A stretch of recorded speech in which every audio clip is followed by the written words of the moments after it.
Army वालों के पास क्या प्रिविलेजेस होते हैं? Whether I'm a serving officer or I'm a retired guy, I have no privileges of any kind. तो ये सारे बाबुओं को, मंत्रियों को, सबको बहुत तरीके की privileges मिल जाती हैं।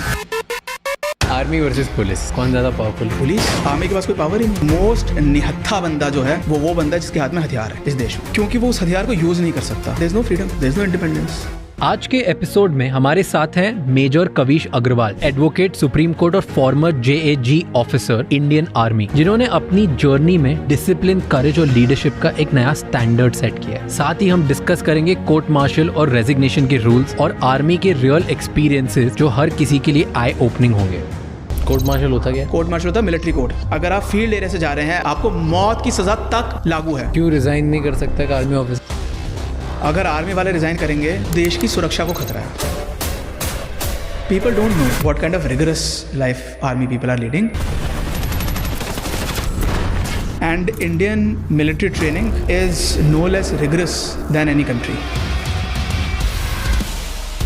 क्या सीनियर इलीगल चीज करवा सकता है जूनियर को ऑर्डर देके?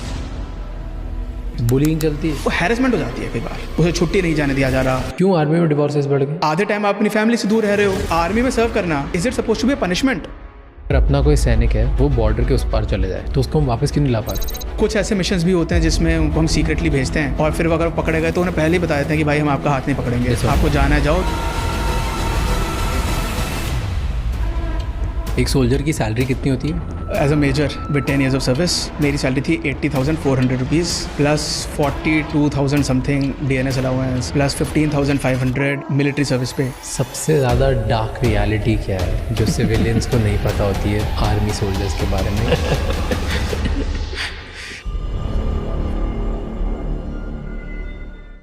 आपने बताया कि आप करोल बाग में रहते थे, एंड करोल बाग की ना मेरी एक बहुत कोर मेमोरी है आर्मी वालों के साथ। मैंने फर्स्ट टाइम देखा, पूरा ट्रैफिक होता है उधर, खतरनाक, राइट, प्रॉपर मार्केट एरिया। वहाँ बीच में एक स्विफ्ट डिज़ायर जिस पे लिखा था आर्मी, ओके, उस सड़क के बीच में दो बंदे पार्क करके चले गए, ओके, उतर के। और मैं पूछता हूँ मेरे मामा से कि ये क्या मतलब, और उसकी वजह से ट्रैफिक जैम और हो रहा था, और सामने कॉप्स खड़े थे, उन्होंने ना रोका ना पूछा ना कुछ किया, बंदे उतरे, वो अपना काम करने चले गए, कहाँ गए क्या नहीं। और मैं पूछता हूँ मामा से, बोल नहीं यार आर्मी वालों को कोई रूल्स नहीं होते, ये कहीं पे भी कुछ भी लगा सकते हैं। Is it true? No, it is not true. First of all, जो वो आर्मी का स्टिकर है ना, वो लगाना ही अलाउड नहीं है। तो कितनी गाड़ियों पे आर्मी लिखा रहता है? सब पे देखा, सी अलाउड नहीं है और नहीं करेंगे, इसमें बहुत बड़ा फासला है। ठीक है, there are so many things, but see actually अगर कोई जज है, वो अपनी गाड़ी पे जज का स्टिकर लगा घूमता है, व्हाट इज़ द एम कि कुछ प्रिविलेज मिल जाए, या पुलिस वाले कम रोकें टोकें। कोई वकील है वो एडवोकेट का लगा घूमता है। So the idea is to get some kind of a privilege और advantage out of it. Army से अननेसेसरली कोई नहीं भिड़ेगा उसके लिए, but there are policies, army की ही पॉलिसी है, you can not put that on your गाड़ी। तो इलीगल होता है वो? सी मतलब इलीगल नहीं, बस जस्ट मना। It is prohibited. Illegal has a different connotation as per Indian Penal Code. Illegal is something, if you do it, you will be prosecuted. हाँ, इसमें आपने वो गाड़ी पे लगा लिया तो ऐसा कुछ मेरे ख्याल से कोर्ट मार्शल तो शायद किसी का नहीं होगा, लेकिन इट इज़ पॉसिबल, क्योंकि वो पॉलिसी है कि आपको नहीं लगाना है। This is not allowed, you can not use. खुला लगा रहता है कुछ भी। वो तो सी अब आप उनको देखो, उनको किसी और चीज़ की प्रिविलेज मिल नहीं पाती। आर्मी वालों को प्रैक्टिकली देखें तो सिविल स्ट्रीट में जब वो जाते हैं, विद इन कैंपस आपको क्या प्रिविलेज मिल रही है वो एक अलग मैटर है। लेकिन अब अगर मैं यहाँ पे आया हूँ Mumbai, whether I am a serving officer और I am a retired guy, I have no privileges of any kind. हाँ, ठीक है, जैसे ट्रेन की टिकट करानी है नहीं मिलती, फ्लाइट की टिकट करानी है नहीं मिलती, ये सारे बाबुओं को, मंत्रियों को, सबको बहुत तरीके की प्रिविलेजेस मिल जाती हैं, लेकिन उनको कोई प्रिविलेज नहीं मिलती। तो ये जो छोटी सी एक टुच्ची सी चीज़ है, उसको भी they are trying to utilize it, which is not encourage. पर वो क्या रोड के बीच में? It is obviously wrong. पर आर्मी वालों के पास क्या प्रिविलेजेस होते हैं? क्योंकि मैं दूसरा केस बताता हूँ, इंदौर का ही दूसरा एक केस बताता हूँ, you must have heard, very popular case. This is as per news. Okay, दो आर्मी के लोग थे, कार में बैठ के, I think they were drinking, या कार में नहीं, पता नहीं कहीं पे, आई थिंक वो पी रहे थे जो प्रोहिबिटेड एरिया था वहाँ पर, एंड पुलिस वालों से शायद उनकी कुछ बहस हो गई या हाथापाई हो गई, आई डोंट रिमेंबर, या पुलिस ने उनको चिल्ला दिया, कुछ किया, और फिर वहाँ से क्या सीन हुआ नोबडी नोज। पता चलता है रात को 100 आर्मी वाले आते हैं बाइक्स में और भर भर के बहुत सारे लोग पूरा police station, Vijayanagar police station फोड़ देते हैं। तो ये कर सकते हैं क्या? वो पुलिस की मानते नहीं है, पुलिस की कर दे कुछ भी। देखिए कर सकते हैं, नहीं कर सकते हैं, अगेन आई विल से इसमें बहुत बड़ा फासला है, but I think it is very right, I will fully support it. क्या तोड़ना फोड़ना? अगर पुलिस ने कोई बदतमीजी करी है, ठीक है, see armed forces, you can not trifle with the armed forces. One, armed forces का जो भी बंदा है जहाँ पे भी है, इसलिए नहीं कि मैं रहा हूँ आर्म्ड फोर्सेस में, उसको आपको 100% पूरा सम्मान देना बहुत आवश्यक है। Why? I will tell you the reason. They are undergoing tremendous sacrifices which any civilian can not imagine unless you have seen that life closely. ठीक है, आपके फादर, मदर, ब्रदर जिनके साथ आप रह रहे हैं वो आर्मी में थे, आपने अगर नहीं देखा उतना नज़दीक से तो आपको कुछ नहीं पता। वो बहुत सैक्रिफाइस करते हैं। पुलिस वाले बदतमीजी करते हैं तो कुछ नहीं। अभी कुछ 10-12 दिन पहले 13 मार्च they have manhandled colonel Pushpinder Singh Bath, serving colonel. उससे पहले एक 1-1.5 साल पुरानी बात है, एक वो सर्विंग कैप्टन की फियांसे के साथ ऑलमोस्ट रेप टाइप अटेम्प्ट किया पुलिस वालों ने, ये बहुत पॉपुलर न्यूज़ में था। पुलिस वाले कुछ भी कर सकते हैं। अब इशू ये है कि police has all the powers. See, you have to understand, army does not have powers of this kind. I am not supporting illegality. मैं ये नहीं कह रहा हूँ कि आप दंगे फसाद। इलीगल है यार, मतलब 100 लोग, मैं ये जो उन्होंने किया वो लीगल है। नहीं, वो मुझे पता ही नहीं है केस, तो मैं तो आपसे पूछ रहा हूँ, 2 लोगों को अगर किसी 2 पुलिस वालों ने, पहले तो बोलते ही हैं कि पुलिस वालों ने सही किया था, ओके, लेट्स जस्ट अज्यूम कि पुलिस वालों ने की बदतमीजी, उन्होंने कुछ गलत किया होगा जो हम लोगों को नहीं पता क्योंकि हम लोग थे नहीं उधर, ना किसी को रियलिटी केस पता है, कोई कैसे भी केस बना सकता है, राइट? तो वो आपस में वही कर लेते, पूरे पुलिस स्टेशन को 100 लोगों को जाके फोड़ने की जरूरत। Do you think that's right? See, it is not about being right और wrong in my opinion. It is about what is appropriate. But भगा के मारा था, उनकी क्लिप्स वायरल हुई थी जहाँ पे पुलिस भाग रही है रोड पे और आर्मी वाले डंडे लेके भाग रहे, मार रहे उन्हीं के डंडों। मतलब हमेशा आर्मी ही मार खाए? नहीं, मार किसी ने, आर्मी वालों ने तो मारा, उधर आर्मी वाले रोज पिट रहे हैं, आप देखिए ना। See I can tell you confidently, army officers या आर्मी जवान्स अगर उनके साथ बदतमीजी नहीं हुई होगी ना, वो कभी हाथ नहीं उठाएंगे। बहुत डिसिप्लिन्ड होते हैं, कम से कम पुलिस वालों से लाख दर्जे बेहतर हैं। बिल्कुल ईमानदारी से बता रहा हूँ। आपने देखा होगा, मैं आर्मी को बहुत पॉलिसीज़ को क्रिटिसाइज़ करता हूँ, ठीक है। लोग मेरे पीछे पड़े रहते हैं यार कि आप क्यों क्रिटिसाइज़ कर रहे हो, क्योंकि अगर कोई पॉलिसी गलत है तो मैं बिल्कुल 100% वो कहूँगा कि वो गलत है। लेकिन हमेशा सारा सैक्रिफाइस आर्मी वाले क्यों करें? रैंडमली आप 1 लाख बंदे ले लो और रैंडमली किसी और के ले लो, आप रिकॉर्ड, ये इट इज़ इम्पॉसिबल, रिकॉर्ड ऐसा डेटा नहीं मिल सकता। लेकिन मैं गारंटी से कह रहा हूँ, आर्मी वालों का या नेवी एयरफोर्स का discipline, conduct, punctuality, behaviour, mannerisms, attitude इनसे लाख दर्जे बेहतर है। किसी से आप ले लो, any one you pick and choose.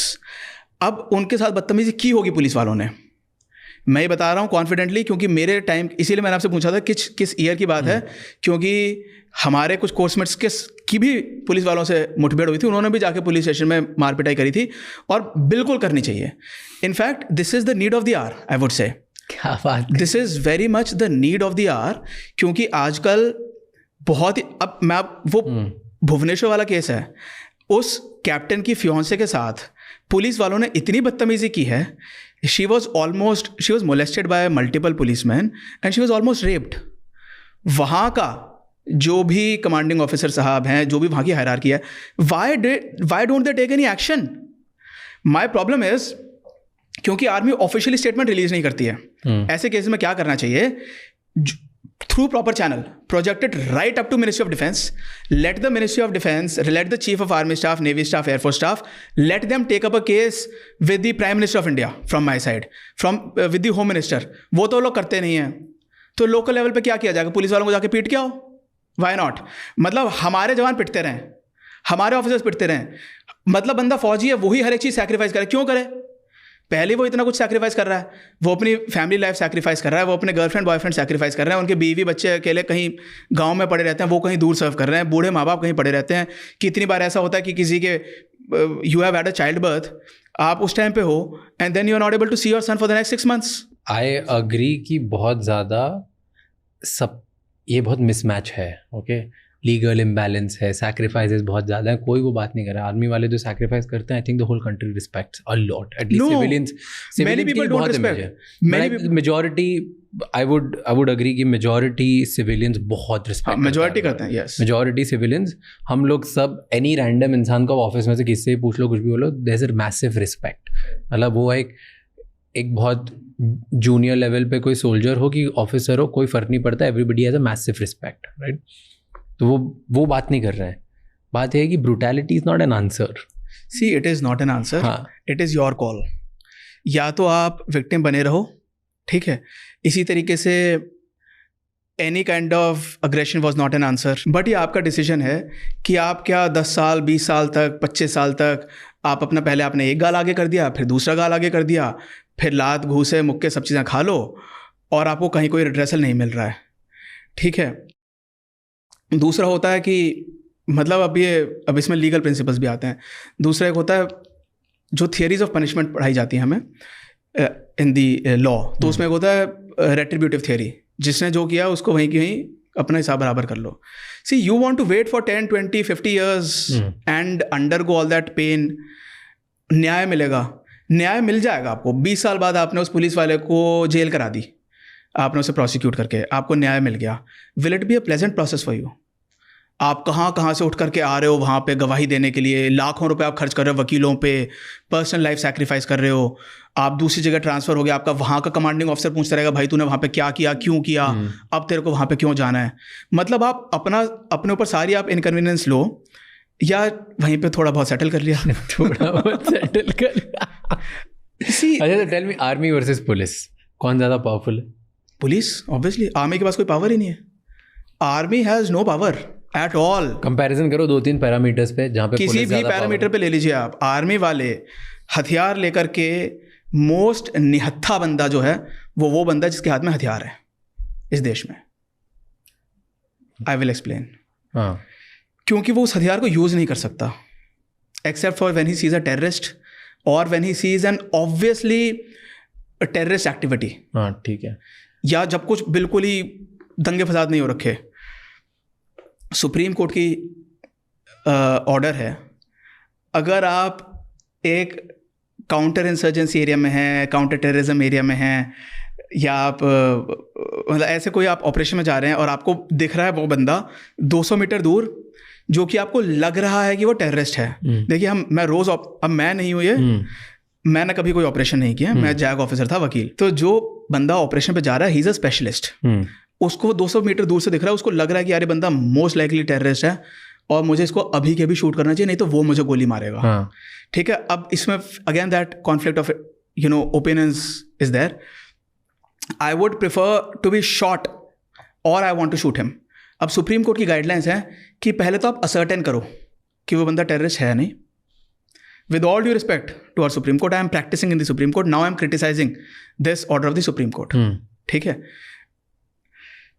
तो सुप्रीम कोर्ट कह रहा है पहले आप उसे असर्टेन करो कि वो बंदा टेररिस्ट है नहीं, उसके बाद अगर आप उसका तो उसे चेतावनी दो कि भाई तू यू ड्रॉप योर वेपन और you run away, otherwise I will shoot you. इतने वो मुझे ठोकेगा पक्का 100%। चेतावनी देने के बाद भी अगर वो नहीं भाग रहा है तो उसे घुटने के नीचे मारो जिससे कि उसकी डेथ नहीं हो जाए। सी it is army, it is not वो बच्चों का खेल नहीं है। हमारे यहाँ बहुत सिंपल कॉन्सेप्ट है, एक गोली एक दुश्मन, एक गोली में खत्म। गोली भी वेस्ट नहीं करनी मुझे उस पर। ये नहीं कि 2-3 गोलियों में मरे, मेरे को एक ही गोली या तो उसके माथे में ठोकनी है, छाती में ठोकनी है, मरे वहीं कि वहीं उसे निपटाना है। This is the concept. तो ये मैं कह रहा हूँ कि आर्मी को इतना इन अ वे इतना कैस्ट्रेट कर रखा है, इतना ज़्यादा उनसे पावर्स छीन ली गई हैं, they can not use that weapon. Field area में ठीक है, ऑपरेशंस में ठीक है, लेकिन अगर आप पीस एरिया में हैं, आपको आधा डर तो इस चीज़ का लगाया था कि अगर वो गोली हमने फायर करी ना, उसका खोखा कलेक्ट करना ज़रूरी है। जो उसका वो राउंड का जो केसिंग होती है वो कलेक्ट करना है, उसका हिसाब देना, उसको जमा कराना है। वो टेंशन रहती है पीस एरिया में कि यार वो खोखा ना गुम हो जाए। खोखा गुम हो गया उसके लिए अलग से कोर्ट ऑफ इंक्वायरी हो जाएगी। बट पीस एरिया में चलानी क्यों है गन? आपको हथियार दिए जाते हैं। हाँ, तो चलाने के लिए थोड़ी, वो तो दुश्मनों से लड़ने। That is what I am saying. नहीं, दुश्मनों से लड़ेंगे, चला के गोली चला के लड़ेंगे। पीस एरिया में नहीं होगा ना यूजुअली। अब मैं आपको बताता हूँ कि that is why I am saying you can not use that weapon freely. और weapon is not suppose to be use freely, but जैसे मैं आपको बताता हूँ पत्थरबाजी जहाँ पे हो रही होती है वहाँ पे भी आप देखेंगे वो ढाल लगा के सिर्फ खड़े रहते हैं. They can not fire, they can not even fire in self defence. कुछ साल पहले की बात है, हजारों FIRs स्टोन पेल्टर्स के खिलाफ जो दर्ज हो रखी थी उन सबको खारिज कर दिया गया by way of an administrative order. See, if you are the victim of you are the complainant or you are the victim, जो एक FIR जहाँ पे फाइल हो रखी है, तो उस FIR को खारिज करने का या उसको विड्रॉ करने का राइट है आपके पास. कोई एडमिनिस्ट्रेटिव ऑर्डर से अपने पॉलिटिकली अपने पॉइंट्स बनाने के लिए, ब्राउनी पॉइंट्स गेन करने के लिए, अपने नंबर बनाने के लिए अगर आप उन FIRs को खारिज कर रहे हो, then it is not doing justice. तो जो फौजी बंदे हैं वो हर जगह पावरलेस हैं, बट एवरीवेयर. बट ऐसा होता है ना कि आर्मी की खुद की ही, आर्मी वालों की कंप्लेंट नहीं हो सकती पुलिस स्टेशन में? बिल्कुल हो सकती है. रोज पुलिस स्टेशन में कंप्लेंट्स होती हैं, झूठी कंप्लेंट्स होती हैं इनके खिलाफ. हमारे पास रोज केस आते हैं. तो एक आर्मी ऑफिसर की आप कंप्लेंट नॉर्मल पुलिस स्टेशन में कर सकते हो? एब्सोल्युटली. क्योंकि उनका कुछ आर्मी का, देयर इज नो प्रोटेक्शन सिर्फ बहुत लिमिटेड चीज के लिए है. स्टेट पुलिस को रिस्पॉन्सिबल नहीं होते ना जवाब देने के लिए, आर्मी सेंट्रल को होती है, right? Is that some concept around? Police तो स्टेट की ही होती है. There is no central police. हाँ नहीं, आर्मी वालों का खुद का नहीं होता? नहीं. सिस्टम नहीं, सेम ही होता है. तो फिर there is no separate policing. तो फिर ये सब क्यों होता है कि यूजुअली ये आर्मी वाले साथ में मिलकर अगर कुछ भी XYZ कर देते हैं तो इनके खिलाफ कंप्लेंट नहीं होती? होती है ना. रास्ते में गाड़ी खड़ी कर दी, मार दिया किसी को भी, कुछ कर दिया, कुछ नहीं होती? अगर नहीं ऐसा नहीं है. अगर किसी ने कंप्लेंट करी होगी डेफिनेटली उस पर इन्वेस्टिगेशन भी हो रही होगी. ओके. वो जो आप दंगे फसाद की बात बता रहे हैं, डेफिनेटली इनके खिलाफ एक्शन लिया गया होगा. There is no doubt about it. Group था तो मे बी रुक गया होगा. इतना ज़्यादा असर देखिए, या तो इनफॉर्मली अनऑफिशियली उसे खारिज करवा दिया गया होगा आपस में बातचीत करके. जो सीनियर पुलिस ऑफिशियल्स हैं उस एरिया के और जो सीनियर आर्मी ऑफिशियल्स हैं उन्होंने आपस में कॉम्प्रोमाइज़ किया, बोला कि यार रफा दफा करो क्योंकि दोनों तरफ से हम पेले जाएंगे, दोनों की वाट लगेगी. ठीक है. मतलब क्यों फालतू की इंक्वायरी इन्वेस्टिगेशन वगैरह करनी आपस में कुछ, ठीक है, या तो ले दे करके या ऐसी रफा दफा करो इसे. तो जब सारे अगर लॉस सेम है, सब चीज़ें सेम है, आर्मी वालों की कंप्लेंट हो सकती है, तो फिर आर्मी वर्सेस पुलिस ये थोड़ी सी गर्मा गर्मी क्यों चलती है? क्योंकि पुलिस वाले बदतमीजी करते हैं. बिकॉज पुलिस वाले क्या, पुलिस वाले दे डू अग्रेशन. नो, मैं तो न्यूज़ रिपोर्ट से बता रहा हूँ. मैंने कभी आज तक नहीं सुना. मैं ये नहीं कह रहा हूँ मेरे को सारा ज्ञान है ब्रह्मांड का.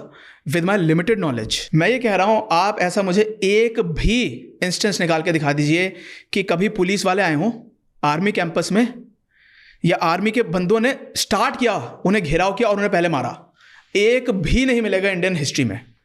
200-300 साल की हिस्ट्री निकाल के देख लो इंडियन आर्मी की, कि पहले आर्मी ने कभी नहीं मिलेगा. मैं आपको 100% गारंटी, मेरे को नहीं पता, मैंने सारी हिस्ट्री नहीं पढ़ी, मैंने सारी मिलिट्री हिस्ट्री भी नहीं पढ़ी, फिर भी ये बात मैं दावे के साथ कह सकता हूँ कि आर्मी ने कभी भी पहल नहीं करी होगी. और ये पुलिस वालों ने ऐसे जो किए बहुत इंस्टेंसेस होंगे. जो आप बता रहे हैं ना कि वो वहाँ के पुलिस स्टेशन को फोड़ के आए, उसमें डेफिनेटली पुलिस वालों ने पहले स्टार्ट किया होगा. ये हो सकता है कि उन्होंने कुछ छोटा सा किया, उसके बदले आर्मी ने कहा कि यार हम इनकी क्यों झेलेंगे, हम इनको पेलेंगे अच्छे से. ये हो सकता है कि ईंट का जवाब पत्थर से दिया हो, लेकिन उन्होंने स्टार्ट नहीं किया होगा. आई am telling you this with 100% confidence. Army officers, army जवान इतने डिसिप्लिन्ड हैं, इतने बढ़िया हैं. अब मैं ओवरऑल फिगर की बात कर रहा हूँ. 1-2 तो होंगे रॉटन एप्पल्स, डेफिनेटली 1-2 लोग होंगे इनकॉरिजिबल.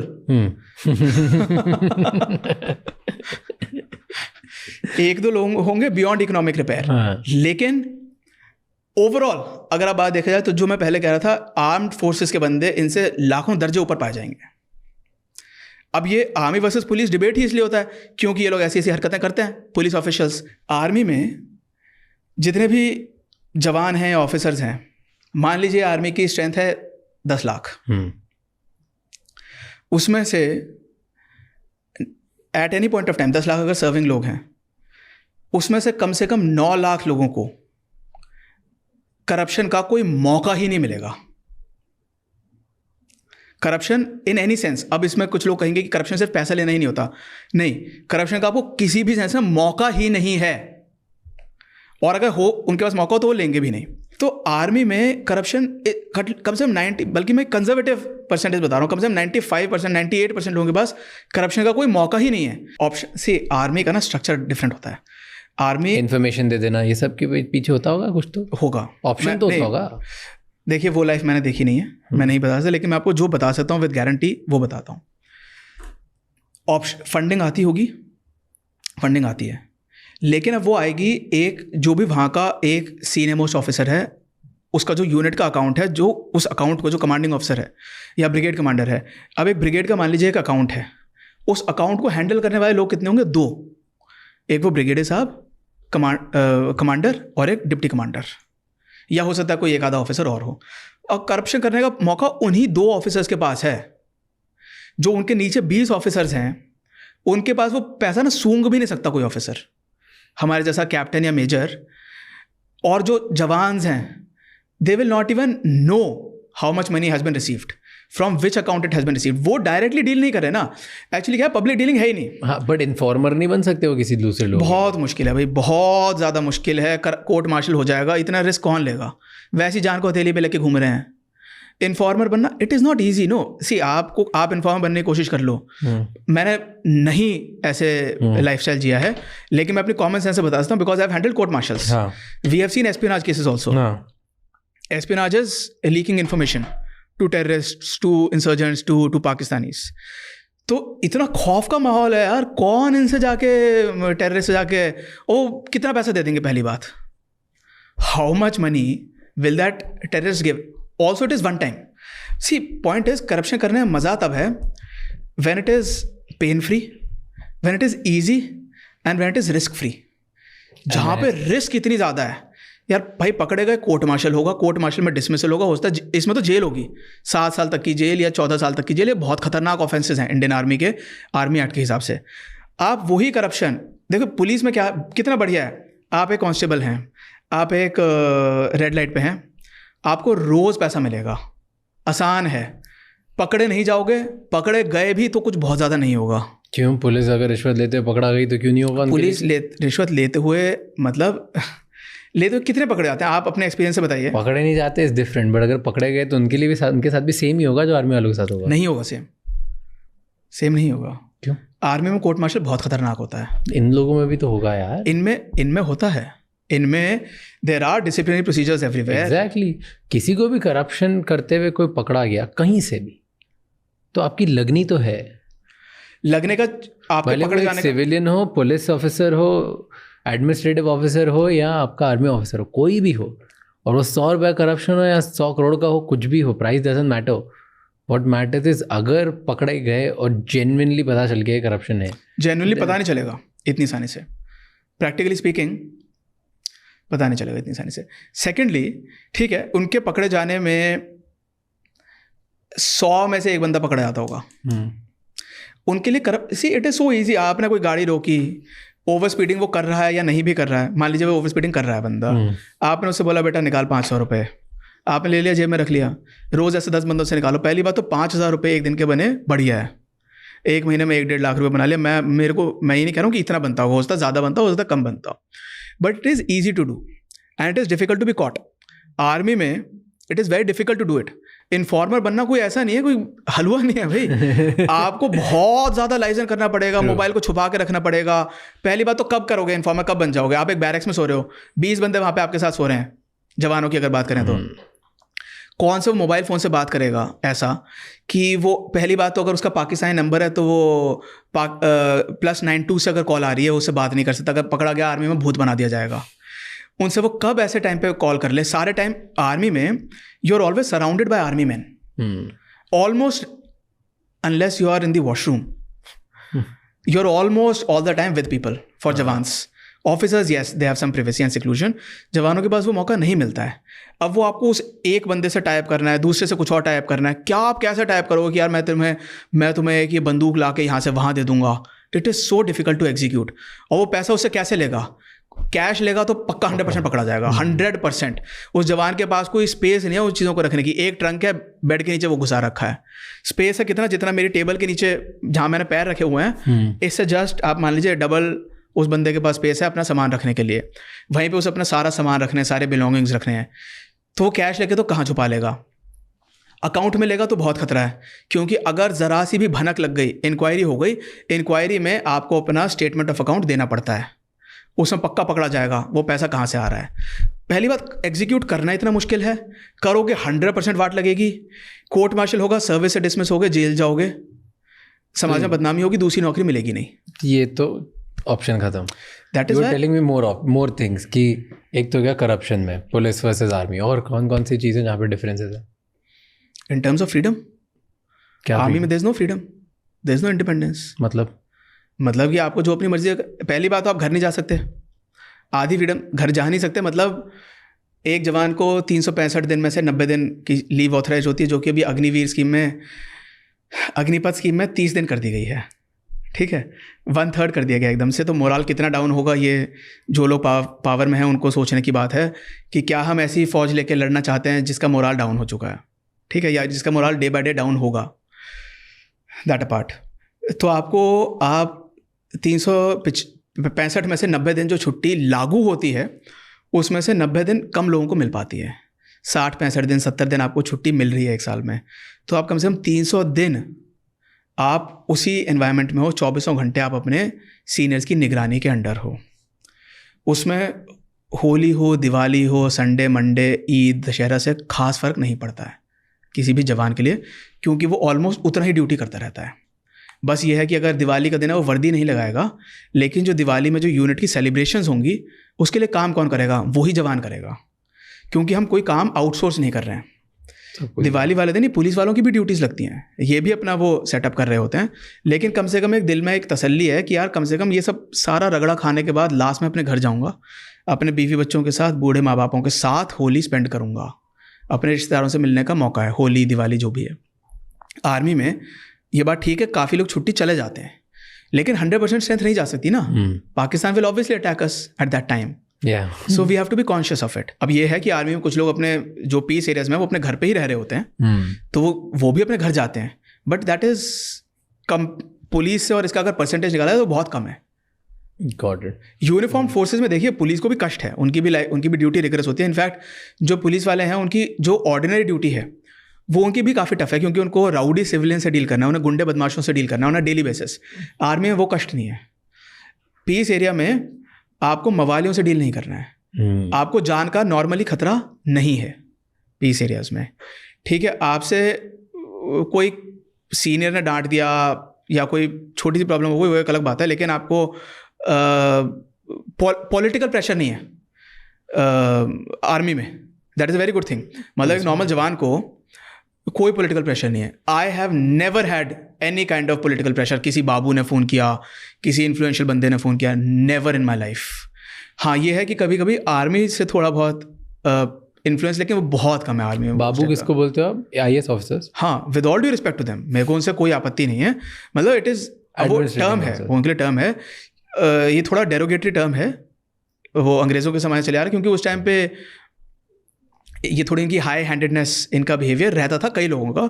अच्छे भी होते होंगे, मैं ये नहीं कह रहा हूँ, बट मैं ये कहने की कोशिश कर रहा हूँ कि एक compared to the life which a फौजी lives, these people have a very comfortable life.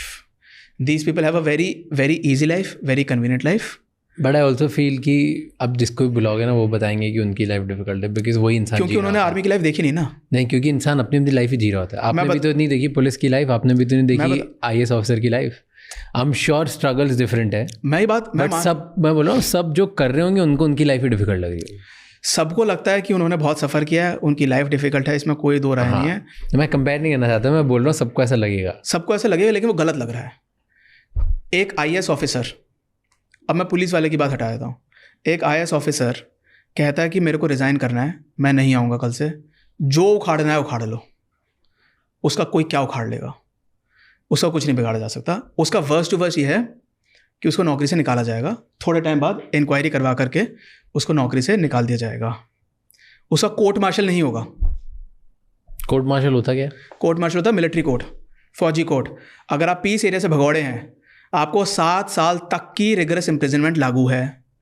अगर आप फील्ड एरिया से भगौड़े हैं, अगर आपने बॉर्डर मूवी देखी हो सन्नी देओल वाली, उसमें मथुरा दास था, उसकी वाइफ को कैंसर है, वहाँ पे जंग छिड़ी हुई है, वो अगर चला जाता घर पे, वो मूवी की स्टोरी एक अलग है. अगर आप फील्ड एरिया से जा रहे हैं, अगर जंग नहीं भी लगी हुई है, आपको मौत की सज़ा तक लागू है. मौत की सज़ा मिलेगी नहीं, या मिल भी सकती है, लेकिन मौत की सज़ा तक लागू है. IAS ऑफिसर कहीं से भगौड़ा हो जाए, जहाँ से चाहे भगौड़ा हो जाए, IRS ऑफिसर, IFS ऑफिसर है, कोई IFS ऑफिसर इंडिया का ऑस्ट्रेलिया में जाके बैठा हुआ है, बहुत इंपॉर्टेंट मिशन पे गया वहाँ पे, वो वहाँ से भगौड़ा हो जाए, वो कहता है भाड़ में जाए देश, मैं नहीं कर रहा अपना काम, मैं तो यहीं ऑस्ट्रेलिया में बस जाऊँगा यहीं पे, उसका देश कुछ नहीं कर सकता। मैक्सिमम वर्स्ट टू वर्स्ट होगा एक इंक्वायरी, वो भी काफ़ी हद तक, और उसके बाद भी होगा केवल सिंपल रिमूवल फ्रॉम सर्विस, उसको कोई जेल नहीं जाना पड़ेगा। हमारे पास रोज़ फ़ोन आते हैं, साहब मेरा मन नहीं लग रहा आर्मी में, यहाँ पे बहुत कष्ट है, मेरे घर पे बूढ़े माँ बाप हैं, मुझे उनकी देखभाल करनी है, उनकी तबीयत ख़राब है, मुझे हायर एजुकेशन करनी है, या मेरा विदेश जाने का मन है, या मेरे को ज़्यादा पैसे कमाने का मन है, मैं साहब मैं ये नौकरी नहीं करना चाहता, क्या मैं भाग जाऊँ, क्या मैं भगौड़ा हो जाऊँ? हम कहते हैं नहीं ये काम मत करो, ये इलीगल है, गलत है, सम्मान से जाओ, रिज़ाइन करो, रेजिग्नेशन की एप्लीकेशन हम बनाएंगे, हम आपका कोर्ट में केस फाइल करेंगे। सिविलियंस कोई प्रॉब्लम नहीं है ना, वो रिज़ाइन कर सकते हैं। क्यों रिज़ाइन नहीं कर सकता एक आर्मी ऑफिसर? क्योंकि army rule 16C says that no officer shall have the right to resign his commission. He may put up an application for resignation, but the decision taken by the central government will be final. Officers के लिए ये है, तो आपको application डालनी है जी, soldier को, soldier के लिए नहीं है, अच्छा। ऑफिसर के लिए है। सोल्जर्स की तो कोई बात ही नहीं है कानून में, आप डाल ही नहीं सकते। जब तक आपकी पेंशनेबल सर्विस नहीं हुई तब तक आप you have no right to ask for resignation, discharge, PMR, premature retirement. Pensionable service मतलब कितनी होती है? मतलब ऑफिसर के लिए 20 साल, जवान के लिए 15 साल। इमेजिन 15 साल तक मैं एक आर्मी सोल्जर हूँ और मैंने 15 साल तक अगर सर्विस नहीं करी और उसके पहले मेरा मन से वॉलंटरी इच्छा हुई कि मेरे को रिज़ाइन करना है, सर मेरे से नहीं हो पा रहा है, मैं कुछ और करूँगा, तो नहीं कर सकते? नहीं कर सकते। आपके पास 2 ऑप्शन है, या तो आप भगौड़े हो जाओ। भगौड़े मतलब भाग जाओ, डिजर्टर। यहाँ पे बैठे, ये आपकी यूनिट है, जाओ छुट्टी, इसको कहते हैं ओवरस्टेइंग ऑन लीव। जो नहीं करना चाहिए वो ये है।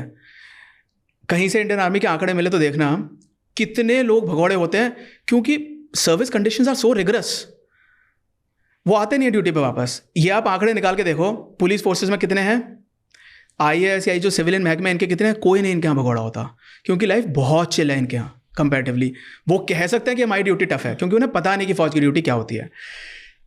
अब ये बंदा छुट्टी ली, छुट्टी से लौटा ही नहीं, 2 साल तक अपने घर में बैठा है, तो इसके ऊपर केस हो सकता है? बिल्कुल, जब भी पकड़ा जाएगा कोर्ट मार्शल होगा, जब भी पकड़ा जाएगा, जहाँ भी पकड़ा जाएगा।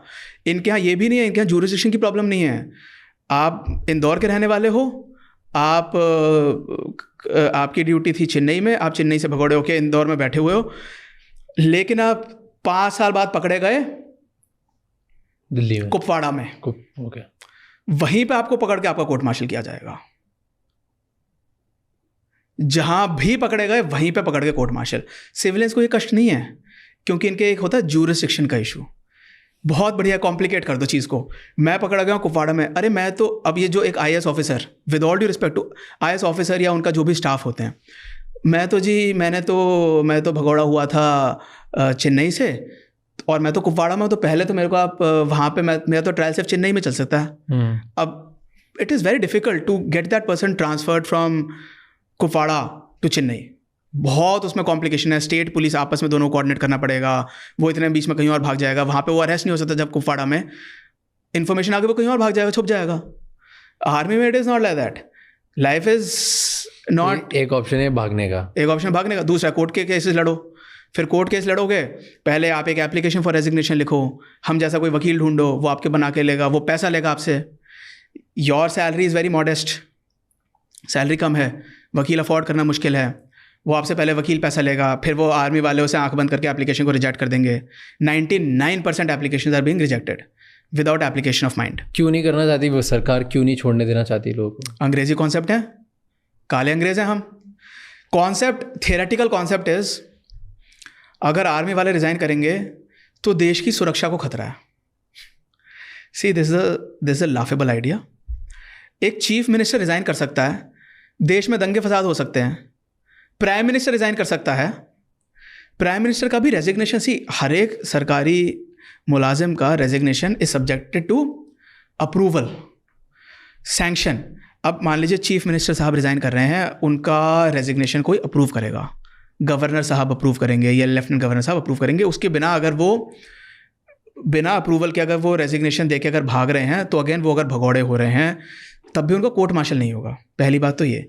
सेकेंडली, उनके यहाँ मोस्टली वो अप्रूव हो जाता है। Chief minister, prime minister suddenly resign कर देता है, हिंदू मुस्लिम दंगे फसाद नहीं हो सकते, कोई और टाइप के राइट्स नहीं हो सकते। अगर एक आर्मी से मान लीजिए 100 बंदों ने रिजाइन कर दिया, उससे एकदम से पाकिस्तान हम पे अटैक कर देगा। पीस एरिया से कम से ब्लैंकेट बैन है आज की तारीख में ऑन रेजिग्नेशन। मैं ये कह रहा हूँ आप उसे मॉडिफाई कर दो, आप ये कर दो ठीक है फील्ड एरिया से हम रिजाइन नहीं करने देंगे।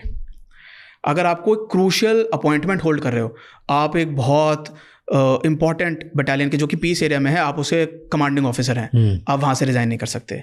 आप एक बहुत इंडिस्पेंसिबल ऑफिसर हो या जवान हो, आप वहाँ से रिज़ाइन नहीं कर सकते। लेकिन मुझे पता है यार भाई, मैं बहुत सिंपल ऑफिसर हूँ, मेरी जगह लेने के लिए 20 लोग हैं जो कि शायद मेरे से ज़्यादा कॉम्पिटेंट हैं। मैं पीस एरिया में बैठा हूँ, मैं ऑलरेडी सुपर सीड भी हो चुका हूँ, मेरा प्रमोशन भी नहीं होगा अब मेरे को रिज़ाइन करने दो यार। क्योंकि मे बी ट्रेनिंग पे बहुत खर्चा होता है, इसकी वजह इनका खर्चा नहीं होता। जुडिशरी में अगर आपने हरियाणा जुडिशल सर्विसेज क्रैक कर रखा है, आप वहाँ पे बन गए जज, आपने वहाँ पे 1-2 साल नौकरी करी, आपको आना दिल्ली क्योंकि आपकी वाइफ दिल्ली में जज है। आपने हरियाणा का, उसके बाद आपने दिल्ली का एग्ज़ाम निकाला, आप दिल्ली में जज बन गए। हरियाणा में जो आपने 1 साल ट्रेनिंग करी, वो हरियाणा सरकार का पैसा वेस्ट नहीं हुआ आपको ट्रेनिंग देने में, क्योंकि दिल्ली सरकार आपको फिर से वही ट्रेनिंग कराएगी। दिल्ली जुडिशल सिस्टम सिर्फ पैसा आर्मी नहीं लगाया भाई, please let us be honest about it. Army, navy, air force की ट्रेनिंग में कोई ऐसा स्पेशल बहुत ज़्यादा एक्स्ट्रा कोई पैसा खर्च नहीं हो रहा है, ठीक है। क्या हमें जब ट्रेनिंग करते हैं, मैंने OTA चेन्नई में ट्रेनिंग करी, what was the money spent on me by the government? 21,000 rupees per month stipend जो उस समय की थी। एक बेड था मेरे पास, I had a room to myself which is a government property. तो उस रूम का आप क्या किराया मान लेंगे, मतलब सरकार को मिला हुआ है फ्री में सरकारी लैंड में, 5,000 रुपये महीना मान लो, 10,000 रुपये महीना मान लो। आपने मुझे मील्स दी हैं, खाना दिया है, वर्दी दी हैं थोड़ी बहुत उस टाइम पे, व्हाट हैव यू गिवन? आपने मेरे को थोड़ा भगाया दौड़ाया। जो इंस्ट्रक्टर्स की सैलरी है, एक टाइम पे 250 कैडेट्स अगर हैं, 50 इंस्ट्रक्टर हैं, तो 50 इंस्ट्रक्टर्स की सैलरी डिवाइड कर दो for this pro rata basis पर 250 कैडेट्स। थोड़ा बहुत मैंने फायरिंग किया है, आपने मेरे पे क्या ऐसा खर्चा कर लिया? What is the have you spent lakhs of rupees on me? May be 2-3 lakhs 5 lakhs। हर सरकारी नौकरी में उतने, ट्रेनिंग में उतने खर्चे होते हैं। इसमें कौन सा ऐसा, मतलब बल्कि अगर एक IPS ऑफिसर 2-3 साल 5 साल बाद रिजाइन कर रहा है, उनका कितना कुछ सेटअप डिस्टर्ब हो जाता होगा शायद। आर्मी में उतना कोई सेटअप डिस्टर्ब नहीं होगा। तो फिर बेसिक फ्रीडम ही नहीं है, बेसिक राइट्स ही नहीं है। Absolutely not. Fundamental rights, fundamental right, it is a fundamental right under Article 19(1)(g) of the Constitution of India to practice any profession or to carry out any trade, occupation or business। ये उसकी exact line है, section article 19(1)(g)। वो स्वतंत्रता बाकी सबके पास है, या uniform forces के पास नहीं है कुछ हद तक। लेकिन आर्म्ड फोर्सेस में या यूनिफॉर्म फोर्सेस में या पुलिस फोर्सेस में ये प्रॉब्लम है कि अगर आप भागे तो आप अलग से कोर्ट मार्शल आपका होगा, जो कि सिविलियंस का नहीं होता है। इसमें एक और प्रॉब्लम है, जब ट्रेनिंग आप कर रहे हैं, जब आप आर्मी की ट्रेनिंग कर रहे हैं, ये दिस इज ऑल्सो इलीगल।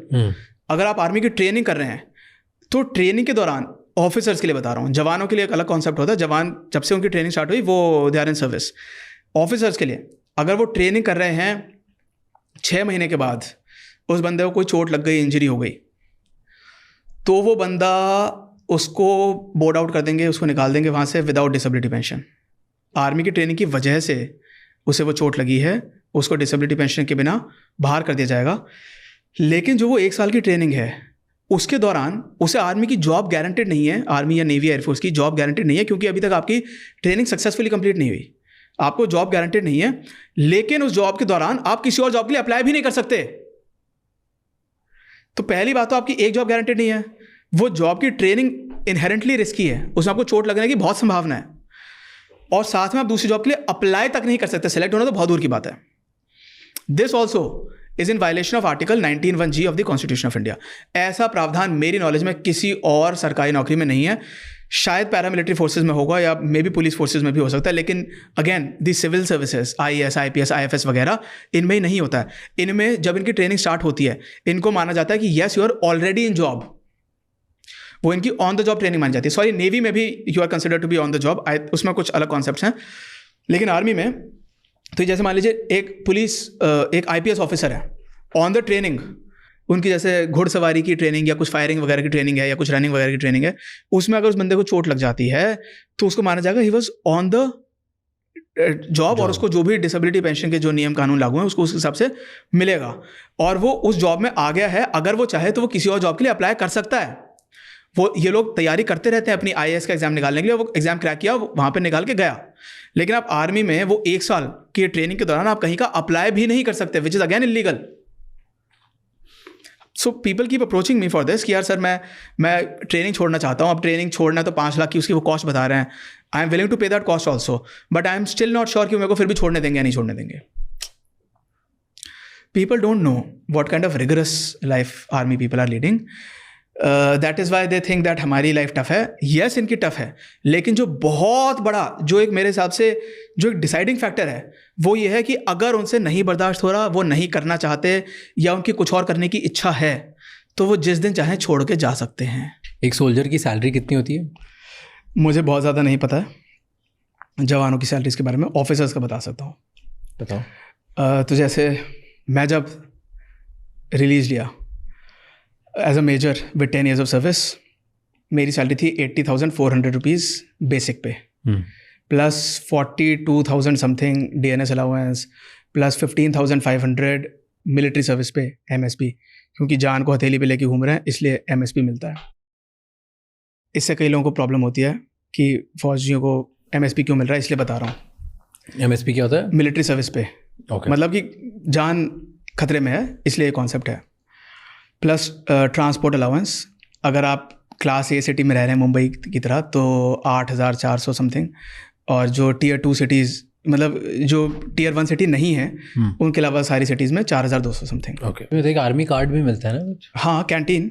तो मतलब आप उसे क्या वर्थ मानते हैं? मतलब if you want a description, एक जो CSD कैंटीन स्टोर्स डिपार्टमेंट, जिसको शॉर्ट में कैंटीन लोग कहते हैं, वो कोई बहुत महान बड़ी तगड़ी प्रिविलेज नहीं है। उसकी महीने की आप 5,000 रुपये से ज़्यादा की वर्थ डेफिनेटली नहीं मान सकते। It is about money, no privilege. What do you mean by privilege? अगर आप ये कह रहे हैं कि वो कैंटीन में हमें कोई बहुत फर्स्ट क्लास ट्रीटमेंट मिल रहा है, नो, तो मैं ये कह रहा हूँ कि आप उसकी मैक्सिमम किस चीज़ में उसकी वैल्यू मान सकते हैं, वो ये है कि आपने जो टॉयलेटरीज खरीद ली और आपने किचन का सामान खरीद लिया। तो दारू का भी होता है ना? दारू भी होता है। I will come to alcohol because that is the most exciting thing for people. अगर आप टी टोटलर हैं मेरी तरह, तो आपकी 5,000 रुपये की भी महीने की आप उसकी वर्थ नहीं निकाल सकते। मैं हूँ टी टोटलर। हाँ जी। दारू की बात मैं मानता हूँ, जो लोग जो हैवी ड्रिंकर्स हैं या जिनको पार्टी करने का शौक है, जो खुद भले हैवी ड्रिंकर्स ना हो लेकिन औरों को जिनको पिलाने का शौक है, उनके लिए यस, लेकर है सस्ता, लेकर 30, 40, 50, 60% ऑफ मिल जाता है नॉर्मल रेट से, क्योंकि उसमें टैक्स कट जाते हैं सारे।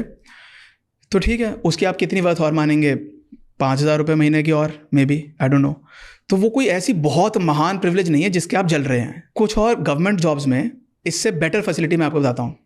मेरे ब्रदर हैं RBI में, रिजर्व बैंक ऑफ इंडिया में, उनको मिलते हैं Sodexo cards. Sodexo cards you can use in McDonald's probably. You can use in any shopping, grocery store or anywhere. I would say it is a much better facility than your canteen. आपको जो अपनी मर्जी का जहाँ से खरीदना है आप उसको अपने हिसाब से खर्च कर सकते हो। ये जो आपकी कैंटीन फैसिलिटी है, मैं 2 साल मैंने काटे हैं शरीफाबाद में, राष्ट्रीय राइफल्स में।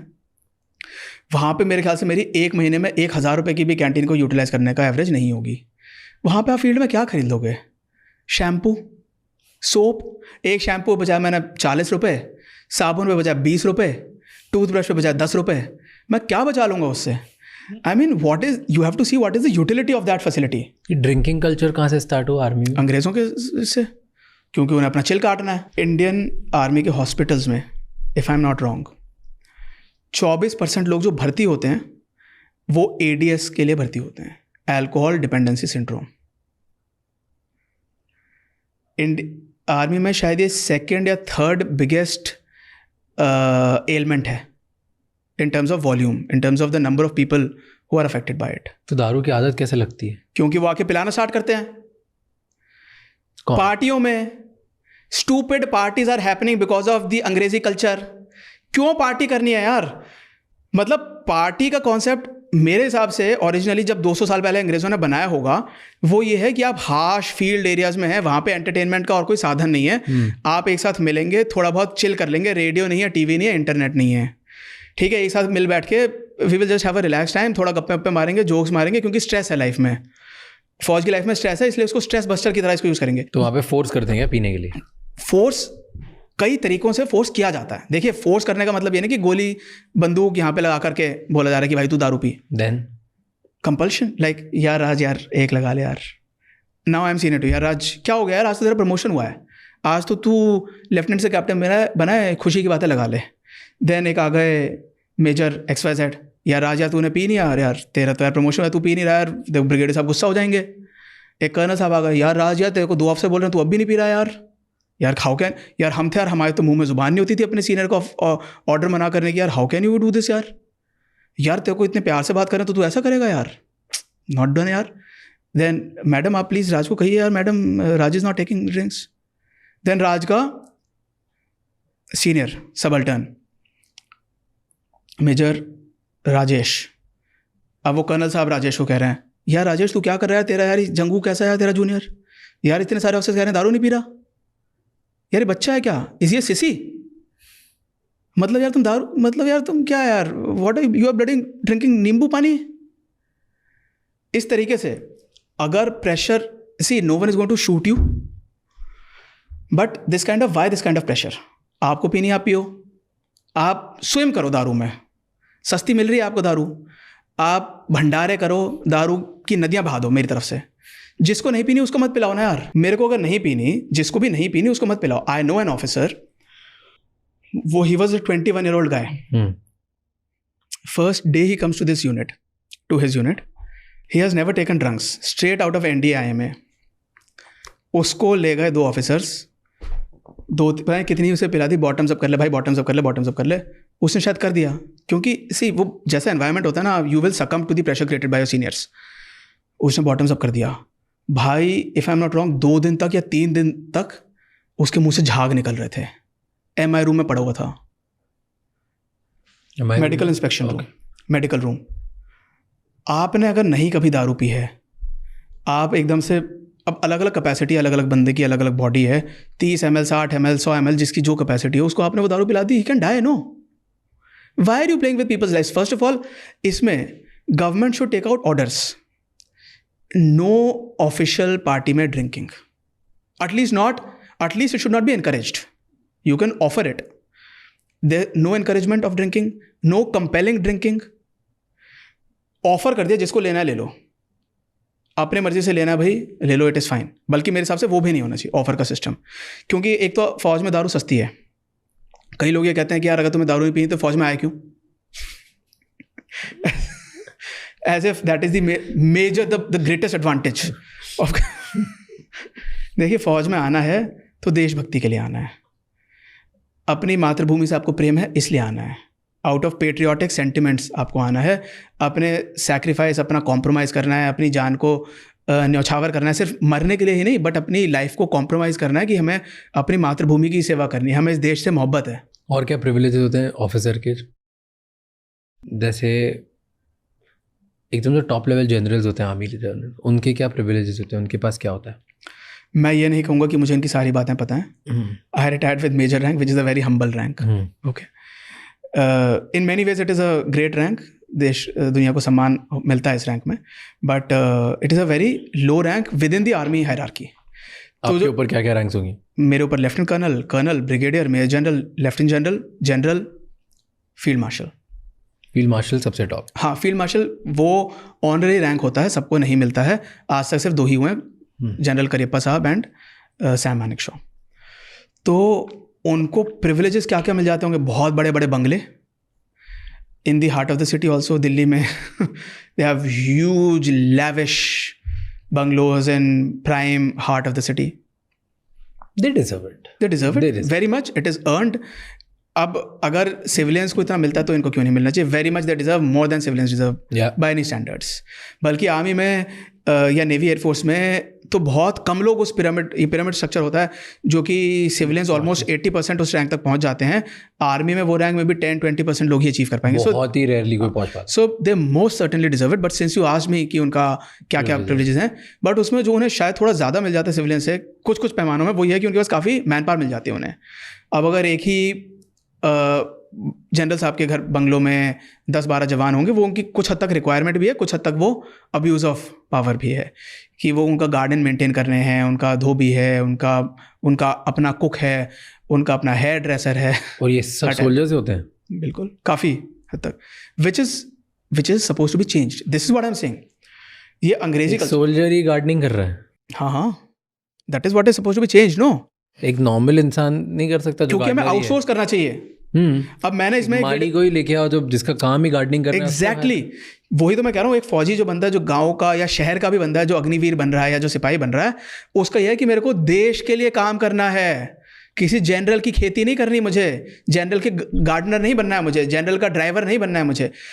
ड्राइवर फिर भी कुछ हद तक अंडरस्टैंडेबल है, क्योंकि फौज की अपनी गाड़ियाँ अलग तरीके की होती हैं, लेकिन किसी का वेटर, किसी का कुक, किसी का गार्डनर, ये नहीं बनना है मुझे। धोबी कई बार सिविलियंस भी होते हैं, लेकिन गार्डनिंग वगैरह काम ये अपने फौजी बंदे करते रहते हैं। यही मैं कह रहा हूँ कि अब मैंने इसमें एक वीडियो बनाई थी कि आर्मी अपना सारा काम खुद करती है, उसमें लोग ट्रोल कर रहे हैं। इनको पता नहीं होता है, आर्मी में सारा काम अपना ऑलमोस्ट खुद से करते हैं, एक्सेप्ट फॉर MES सर्विसेज। अपनी गार्डनिंग खुद, अपनी कुकिंग खुद, अपना राशन प्रोक्योर करके, अब तेल के खाने अपने हैं, that FOL store, fuel oil and lubricants, उसमें अपनी खुद ही गाड़ियों की रिफिलिंग कर रहे हैं, खुद से उसकी मेंटेनेंस कर रहे हैं, खुद से रिपेयर कर रहे हैं, वेपन्स का खुद से मेंटेनेंस कर रहे हैं। ये सारा काम सिविल स्ट्रीट में आउटसोर्स होता है, सिविल महकमों में। So this is what I am saying. ये अंग्रेजी कल्चर जो है कि जवानों से ये मीनियल टाइप के काम बिल्कुल नहीं कराने चाहिए, उसकी डिग्निटी के बहुत भी नहीं था वो। फेयर। क्या सीनियर इलीगल चीज़ करवा सकता है जूनियर को ऑर्डर देके? एंड जूनियर को नहीं करना हो तो फिर उसको क्या करना पड़ेगा? दोनों में से एक ना एक का तो कोर्ट मार्शल होगा। पर एलिगेशन कोई जूनियर लगा थोड़ी सकता है, सीनियर बिल्कुल लगा सकता है, कर सकता है। सेक्शन 101 क्लॉज 3 है, if I remember correctly, of the army act. Junior can order the arrest of a senior also. But होता थोड़ी होगा, होता नहीं है प्रैक्टिकली। जो सीनियर बोले, अगर सीनियर बोले थोड़ा इलीगल काम भी तो करना ही पड़ता होगा। Yes, that is practical life. Yes, unsaid rule होगा ना। सी, बट इलीगल काम किस तरीके का कह रहा है वो थोड़ा सा वो समझ। फ्यू गुड मैन देखिए, बिल्कुल, बहुत साल पहले। बहुत, यू रिमेंबर द कॉन्सेप्ट? हाँ जी, कोड रेड। यस, इंडिया में होता है code red. What is code red? It is some kind of a secretive code red मतलब कि उस यूनिट में, फ्यू गुड मैन में जो बताते हैं, उस यूनिट में नए लोग भर्ती होते हैं, नए में से 2 लोग थोड़े वीक होते हैं, उन्हें लगता है कि ये थोड़ा कच्ची घड़ी है, तो इनको थोड़ा एक्स्ट्रा ब्रूटल होके इनको टफन अप करो और उनको कोड रेड ट्रीटमेंट दो, थोड़ा बुली करो, चमकाओ, थोड़ा समझना चाहिए, थोड़ा पेलो नो, ताकि ये टफ हो पाए, क्योंकि हमारी बॉर्डर पे हमको टफ लोग चाहिए, ऐसे फोकट लोग नहीं चाहिए। ठीक, तो वो जो बंदा होता है वो अपना लेटर लिख देता है अपने हाई कमांड को कि सर मेरे से नहीं हो पा रहा है, मैं इतना ज़्यादा तो मैं नहीं कर पा रहा हूँ, और वो लेटर पहुँच जाता है हाई कमांड के पास। तो हाई कमांड बोलते हैं कि सर ये तो अब इसने लेटर लिख दिया, तो अब इसको और पेलो इसको एक लेटर, ताकि ये टफ हो जाए, उसके बाद देखेंगे क्या करना है। तो जब वो पेलने जाते हैं तो इतना उसको टॉर्चर कर देते हैं कि वो मर जाता है। एंड देन जो उस पूरी मूवी में जो हेड होता है, विच इज कर्नल रैंक का हुआ है, कोई भी रैंक होगी, लाइक सम बिग ऑफिसर, जो टॉप ऑफिसर होता है, वो डिफेंड करता है इस बात को कि भाई मुझे मत सिखाओ मेरे मैन को, मेरे लड़कों को तैयार कैसे रखना है, बिकॉज तुम लोग घर में बैठ के चिल कर रहे होते हो, क्योंकि मैं तुम्हें प्रोवाइड करता हूँ फ्रीडम, तो मेरे को सिखाने दो। करेक्ट। तो वो जस्टिफाई करता है कि कोड रेड जस्टिफाई, इसी वजह से लोग टफ होते हैं, हम कुछ भी ब्रूटल तरीके से बड़ा करते। तो ऐसा होता है इंडिया में, ब्रूटल तरीके से हाँ बिल्कुल तैयारी करते हैं, पनिशमेंट देते हैं। हाँ बिल्कुल, बहुत होता है। देखिए, एक तो पैरा SF में बहुत होता है, मैंने नहीं देखा पैरा SF, कमांडो कोर्स में होता है, होगा, मैं प्रिज्यूम कर रहा हूँ 99% विद कॉन्फिडेंस। मैंने ना कमांडो कोर्स किया है, ना मैंने पैरा SF का प्रोबेशन किया है। पैरा SF एंड कमांडोज के साथ मैं बैठा हूँ बहुत बार इधर पॉडकास्ट पे, उनकी ट्रेनिंग ही ऐसी होती है, मुझे नहीं पता उसके ऊपर कोड रेड क्या मिला जाएगा उनको। करेक्ट। तो इंडिया में भी उतना ही होता है। तो मैं क्योंकि वकील रहा हूँ, तो मैंने अपना लीगल डिपार्टमेंट में सर्व किया है। हमने कोर्ट मार्शल देखे हैं, court summary trial, court of inquiry वगैरह। लेकिन मैंने OTA चेन्नई में ट्रेनिंग करी है, उसमें कोड रेड टाइप बहुत चीज़ें हो जाती हैं। जैसे? हाँ जी, जैसे कि सिर के बल खड़े हैं आप, ठीक है, मतलब हेड डाउन और पैर दीवार पे। मैं एक बार ऐसे खड़ा हो रखा था किसी चीज़ के लिए, वो इसलिए था क्योंकि मैंने मेरे एक सीनियर ने मेरे से जूते बोरो किए हुए थे, मेरे जूते, क्योंकि मेरे जूते की नाल थोड़ी ज़्यादा बढ़िया थी, उसके वाले घिस गई थी। अब उसे ड्रिल के लिए चाहिए थे, तो ड्रिल अगर वो अपने वाले जूते से करता जो कि घिसी हुई थी तो उसे पनिशमेंट मिल जाती है। तो मेरे जूते की नाल बढ़िया थी, शाइनिंग, मैंने क्योंकि नहीं लगवाई हुई थी इत्तेफाक से उसी टाइम पे, तो मेरे से बोरो करके लेके गया। और फिर मैंने बोला सर मेरे को, एक हफ्ते बाद मैंने बोला सर मुझे दे दो, मुझे खुद भी ज़रूरत है, मुझे ड्रिल के लिए जाना है। तो उसने बोला बड़ी bastard, you want your shoes back from a senior, बेटा तू ऐसा कर, सिर के बल खड़े हो जा। मैं खड़ा हुआ था आराम से, मतलब उसमें खड़े ही रहते हैं, इसमें कोई this is not extraordinary, normal चीज़ होती है। आधे लोग ऐसे, कहीं कोई खड़ा हुआ है, कोई लटका हुआ है, कोई कच्छे में ऐसे खड़ा हुआ है सस्पेंडेड फ्रॉम वॉल। तो फिर मैं ऐसे खड़ा हुआ हूँगा, आधा 1 मिनट 2 मिनट कुछ हो गए होंगे, बड़ी दूर से आवाज़ आई। फिर मुझे पता चला he had hit with his sword on my buttocks. मुझे लेट रियलाइज हुआ, तलवार मतलब कुछ लोगों के पास होती है जो लोग ड्रिल के थोड़े, he was a good guy, no complaints against him at all, is I am on good terms with him. तो उसके पास तलवार थी, क्योंकि वो ड्रिल में थोड़ी जो स्वॉर्ड ड्रिल होती है उसके लिए वो यूज़ कर रहा था। सो पूरे जो पास में हमारे जो मेरे कोर्समेट्स वहाँ पे खड़े हुए थे, 35 के करीब थे शायद, वो सब दहल गए एकदम से, क्योंकि आवाज़ जोर से आई। नहीं तो इसमें कोई ऐसी बड़ी बात नहीं है कि तलवार से मार दिया, मुंह पे चाय फेंक दी। 12 किलोमीटर 12.5 किलोमीटर दौड़ के आ रहे हैं, उसके बाद 2-3 घंटे तक एक्सरसाइज कर रहे हैं, साइकिल को लेकर के ऐसे 100-200 बार, रात भर सोए नहीं, फिर सुबह उठ के वही सारा PT parade, and then classes में अगर आप रात भर सोए नहीं हो तो जब क्लास चलेगी पढ़ाई वाली बोरिंग क्लास, जैसे वो मिलिट्री टैक्टिक्स पढ़ा रहे हैं लेकिन कुछ पल्ले नहीं पढ़ रहा, तो नींद आएगी भाई। तो नींद आ रही है, एसी भी चल रहे हैं कई जगह, तो फिर वहाँ पे फिर पनिशमेंट खा रहे हैं, फिर टेढ़े उल्टे पुल्टे लटके पड़े हैं, पुशअप्स मार रहे हैं। तो फिर उसके बाद फिर दोपहर में, भरी दोपहर में चेन्नई की धूप में आधे 1 घंटे तक कंपनी ऑफिस के बाहर खड़े हुए हैं। वहाँ पे आया कोई ऑफिसर, उसने बोला बेंड, और ऐसे ज़मीन पे वो टार्ड रोड, बिल्कुल प्योर जो तगड़ा टार होता है, कंकड़ से बनी हुई है वो, उसमें ऐसे यूँ हाथ रख के बेंड हो रखे हैं पुशअप्स वाली पोजीशन में, और धूप इतनी है, जब उठ रहे हैं तो हाथों की पपड़ी उतर गई। उसके बाद लंच के लिए गए, लंच के बाद फिर आ गया कोई सीनियर, वो फिर पेल रहा है 2-3 घंटे तक। So I have experience that life for 49 weeks, and Indian military training is no less rigorous than any country. शायद इजराइल की हमसे भी ज़्यादा टफ मानी जाती है, लेकिन OTA Chennai is very rigorous, और जवानों से ज़्यादा टफ ट्रेनिंग है ऑफिसर्स की। बुलिंग चलती है, वो हैरेसमेंट हो जाती है कई बार, which is I would say it is different from bullying. Harassment में ये है कि हाँ, ज़बरदस्ती, अगर कोई, हमारे पास कुछ केसेस भी हैं, ज़बरदस्ती एक जवान को फालतू का रगड़ा दिया जा रहा है, उसे छुट्टी नहीं जाने दिया जा रहा, उसे फ़ोन नहीं अपने पास रखने दे रहे, वो अपने वकील से ना बात कर ले। क्यों? क्योंकि अगर वकील से बात करे तो उन्हें कष्ट होगा, वो चिट्ठी विट्ठी लिखेगा, उन्हीं के खिलाफ कंप्लेंट हो सकती है, तो उन्हें उस चीज़ का डर है। और एक ये है कि थोड़ा सा ना ये जो, फिर से again I will say colonial mindset, कि यार मैं सीनियर हूँ, मैं कर्नल हूँ, how dare this bloody sepoy raise his voice against me, how dare this piddly captain not follow my orders. तो ईगो इशू है, तो उस ऐसी स्टेजेस में थोड़ा फालतू का हैरेसमेंट है, आज भी है, ईगो है, बहुत ज़्यादा है। फालतू का हैरेसमेंट क्या, किसी अगर कर्नल को ऐसा लग गया कि यार मेरा ईगो ये कैसे कर सकता है मेरे लिए, तो फिर क्या हरास करता है? कुछ भी फालतू की अनऑफिशियल पनिशमेंट्स, जैसे कि 15-20 किलो का पिट्ठू लगवा दिया उसे, कह रहे हैं कि इसको लेके दौड़ो या खड़े रहो 2 घंटे तक, मना कर दिया तो कोर्ट मार्शल, समरी ट्रायल, कि तुमने सेक्शन 63 है आर्मी एक्ट में, सारे कष्टों का समाधान है सेक्शन 63। क्या होता है उसमें यह है violation of good order and military discipline. अगर आपको कोई धारा नहीं मिल रही किसी बंदे को पेलने के लिए, तो उस पर लगा दो सेक्शन 63, क्योंकि वो बिल्कुल ओपन एंडेड वेग है। मैं यहाँ पे आया, मैंने साइकिल नहीं उठाई तो मुझ पे, मतलब उसको आप वेगली यूज़ कर सकते हो। मैं यहाँ पे आया, आपको कुछ भी लग गया कि यार ये मेजर कविश यहाँ पे आए हैं, ये ठीक से नहीं आए, इन्होंने violation of good order and military discipline किया है, जूते साफ नहीं है, पॉलिश नहीं हो रखी, अगर आपको उस बंदे को ज़बरदस्ती, आप उसे किसी और चीज़ से चढ़े हुए हो, तो उसके बना दिया कि यार तुमने जूते प्रॉपरली पॉलिश नहीं किए गए थे when senior officials were coming on a visit, और आपकी ड्यूटी थी, क्योंकि आपको अच्छे से जूते पॉलिश करना था, आपको ऑर्डर भी मिला था कि आप जूते अच्छे से पॉलिश करके आओगे, इसलिए अब आपका मार्च अप हम कर रहे हैं, सेक्शन 63 में आपका समरी ट्रायल होगा। फिर अब आपको कोई भी पनिशमेंट दे दी, क्योंकि एक्चुअली क्या है ना, चेक्स एंड बैलेंसेस का सिस्टम ही नहीं है अंग्रेज़ों के बनाए हुए सिस्टम में। तो अब आपका हो गया 7 दिन का लेट अस से पे फाइन, या 7 दिन की जेल, जो आर्मी के अंदर ही जेल होती है, क्वार्टर गार्ड कहते हैं उसे, और 14 दिन का पे फाइन, मतलब 14 दिन की उसकी सैलरी काट ली, जो भी है 10, 20, 30 हज़ार रुपये, what ever it is.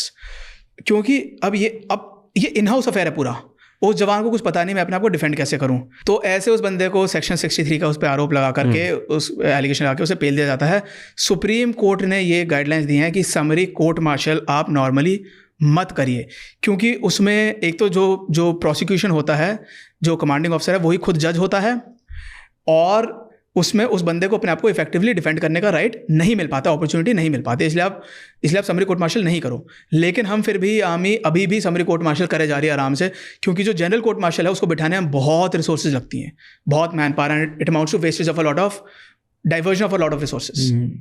Talking about cases and judgement and resources, एक चीज़ जो मुझे काफ़ी वियर्ड लगती है ना, कि अगर अपना कोई सैनिक है वो बॉर्डर के उस पार चले जाए तो उसको हम वापस क्यों नहीं ला पाते? उतने कॉम्प्लिकेशंस क्यों होते हैं? आप किस सेंस में कह रहे हैं? मतलब वो कैप्टिव हो गया है पाकिस्तान के द्वारा, या पाकिस्तान चले गया, या वहाँ पकड़ा गया, या वहीं रह गया, या वो किसी मिशन पे था घुस गया, अब वो वापस आना उसके लिए बहुत डिफ़िकल्ट हो जाता है। सी फर्स्ट ऑफ ऑल देखिए, मैं इसका कोई एक्सपर्ट नहीं क्लेम करता हूँ अपने आप को, और लेकिन मैं ये ज़रूर कहूँगा कि इसमें ना एक तो diplomatic relations and international relations बीच में आ जाते हैं।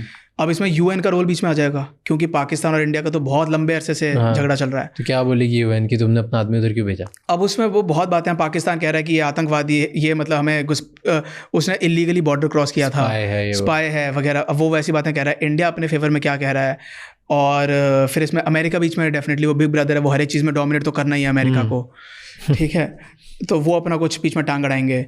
फिर इसमें बीच जो कुछ ऐसे लोग होते हैं जिनको हम डिसोन भी कर देते हैं, this thing I know from credible sources, जैसे जो 71 वॉर के अपने प्रिजनर्स ऑफ वॉर हैं उनको इंडिया ने डिसोन भी किया हुआ है।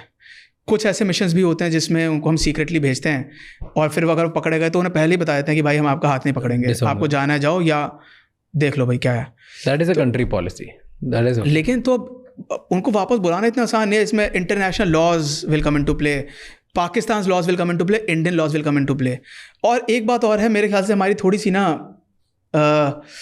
हमें थोड़ी सी अपने we need to be more, do more hand holding, and we need to be more outgoing for our own man, which we are. तो अमेरिका ले आता है कहीं से भी, बड़ा भाई है, बिग ब्रदर है, दे वांट टू डोमिनेट। वो कहीं से भी घुस जाते हैं उसके लोग, इलीगली लीगली, तो भी वो सबको उठा ले आता है। नहीं, मैं नहीं कह रहा हूँ, मुझे इसका ज़्यादा नहीं पता है, बट आई थिंक अमेरिका शायद काफ़ी कुछ कर लेता होगा जो इंडिया नहीं कर पाता है। सी एक्चुअली इंडिया में ना क्या है कि army, navy, air force are not empowered to the extent that they should be, क्योंकि अनफॉर्चुनेटली सरकार ऐसा देखती है कि इन पे हमारा खर्चा हो रहा है। Army, navy, air force are not giving any tangible product और एनी आउटपुट, क्योंकि वो नेगेटिव उनका आउटपुट है ना, कि हमने किसी को आतंक अटैक करने से रोका, तो आप उसके आंकड़े नहीं निकाल सकते, आप ये नहीं देख सकते कि इस साल में हमारा टर्नओवर कितना हुआ है। लेट अस से भारत पेट्रोलियम कॉर्पोरेशन है, दे विल शो स्टैटिस्टिक्स कि हमारा कितना करोड़ों, हज़ारों करोड़ का हमने टर्नओवर किया, हमने इतनी एम्प्लॉयमेंट जनरेशन करी वगैरह वगैरह। आर्मी में it is very difficult to show that. Employment generation की तो बात ही नहीं है, क्योंकि वो एक नंबर ऑफ पीपल हैं। हम क्या दिखाएंगे कि हमारे कितने कैजुअल्टी हुए हैं, वो नेगेटिव डेटा है। आर्मी में जो ऑपरेशनल कैजुअल्टी से ज़्यादा है नॉन ऑपरेशनल कैजुअल्टीज़, जैसे ये जो ADS टाइप के लोग हैं, जो बीमारी से मर रहे हैं, जो डिसेबिलिटी से मर रहे हैं, तो हम क्या आंकड़े दिखा देंगे? It is very difficult to quantify in tangible figures the contributions made by the Army, Navy, Air Force. That is why I think that the government takes the armed forces as a burden. अगर आप देखें 1947 से armed forces की जो comparative relative value है वो कम होती जा रही है। क्यों? उस टाइम पे जो chief of army, navy, air force staff होते थे तीनों, they used to come on, if I am not wrong, rank 2 और rank 3 in the official order of precedence of the nation. अभी ये लोग शायद 14th रैंक पे आते हैं या 12th रैंक पे आते हैं। धीरे धीरे करके वो गिर रहा है, क्योंकि वहाँ पे तब जब अंग्रेज़ों का राज था, उनको तो मिलिट्री से और पुलिस फोर्सेस से या पैरामिलिट्री फोर्सेस से इंडिया को डोमिनेट करना था। उन्होंने आर्म्ड फोर्सेस को एम्पावर कर रखा था। आज की तारीख में क्या पावर है हमारे पास आर्म्ड फोर्सेस के पास? There is no power. मतलब मैं इसको ग्राफिक टर्म्स में डिफाइन कर सकता हूँ। I can explain you with illustrations.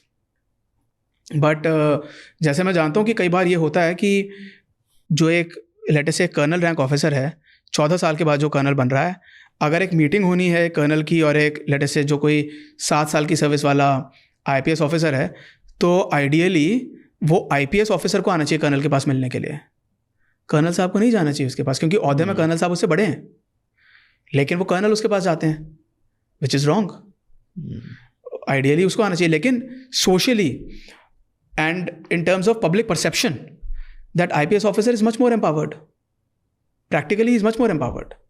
Army officers की पावर जो है या आर्म्ड फोर्सेस ऑफिशियल्स की, उनकी जो भी पावर्स हैं वो विद इन आर्मी हैं। उनकी सिविलियंस के ऊपर कोई पावर नहीं है। सिविलियंस से उनको सम्मान मिल जाएगा, लेकिन पावर नहीं है। One thing which is increasing day by day is fake cases on army officers. Yes. क्या होते हैं fake cases? कौन से टाइप के लग रहे हैं सोल्जर्स पे? इसमें बड़े इंटरेस्टिंग होते हैं। सबसे बड़ी मुसीबत है ये मेंटेनेंस अलाउंस। इसकी जड़ है section 90I and 91I of the army act. तो इसमें यह है कि किसी भी आर्मी ऑफिसर की वाइफ या किसी भी जवान की वाइफ उसके खिलाफ एक सिंपल चिट्ठी लिख देगी। चिट्ठी में उसे बहुत सिंपल लैंग्वेज लिखनी है, साहब ये मेरे को मारता पीटता है, मेरे को प्रताड़ित करता है, मुझे पैसा नहीं देता, कृपया करके मुझे गुजारा भत्ता दिलवाया जाए। अब ये सच्ची है झूठी है कैसी भी है, इसको हम आर्मी वाले हम खुद अपने पैर पे कुल्हाड़ी मारते हैं। We are axing our own foot. मतलब कि वो उसकी अंधे की तरह ऑलमोस्ट, हम उस चलो अंधे की तरह नहीं भी, लेकिन उसको बिना प्रॉपर इन्वेस्टिगेशन किए, बिना उसको प्रॉपरली स्टडी किए, हम बस वो उस लेडी के खिलाफ मोस्ट ऑफ द केसेस में, you can say 90% cases, 95% cases में हम लेडी के फेवर में मेंटेनेंस अलाउंस ग्रांट कर देते हैं। अब अगर मान लीजिए वो केस ही झूठा है, कम से कम उसका प्रॉपर इन्वेस्टिगेशन तो होना चाहिए, जैसे कि सिविल कोर्ट्स में होता है या क्रिमिनल कोर्ट्स में होता है। कोई भी लेडी ऐसे ही एप्लीकेशन लगा करके या कंप्लेंट लगा करके या एफिडेविट लगा करके उसको ऐसी फ्री में नहीं मिल जाएगा मेंटेनेंस अलाउंस, लेकिन आर्मी में हम फ्री में ही दे रहे हैं। हमारे पास कोई रिसोर्सेज नहीं है कि हम उस चीज़ को इन्वेस्टिगेट करें कि वो लेडी सच बोल रही है झूठ बोल रही है। आर्मी में कोई गवाह नहीं आता है सामने, कोई पड़ोसी नहीं आता है। वो लेडी लिख के दे रही है कि साहब ये मेरे को रोज़ दारू पी के पीटता है।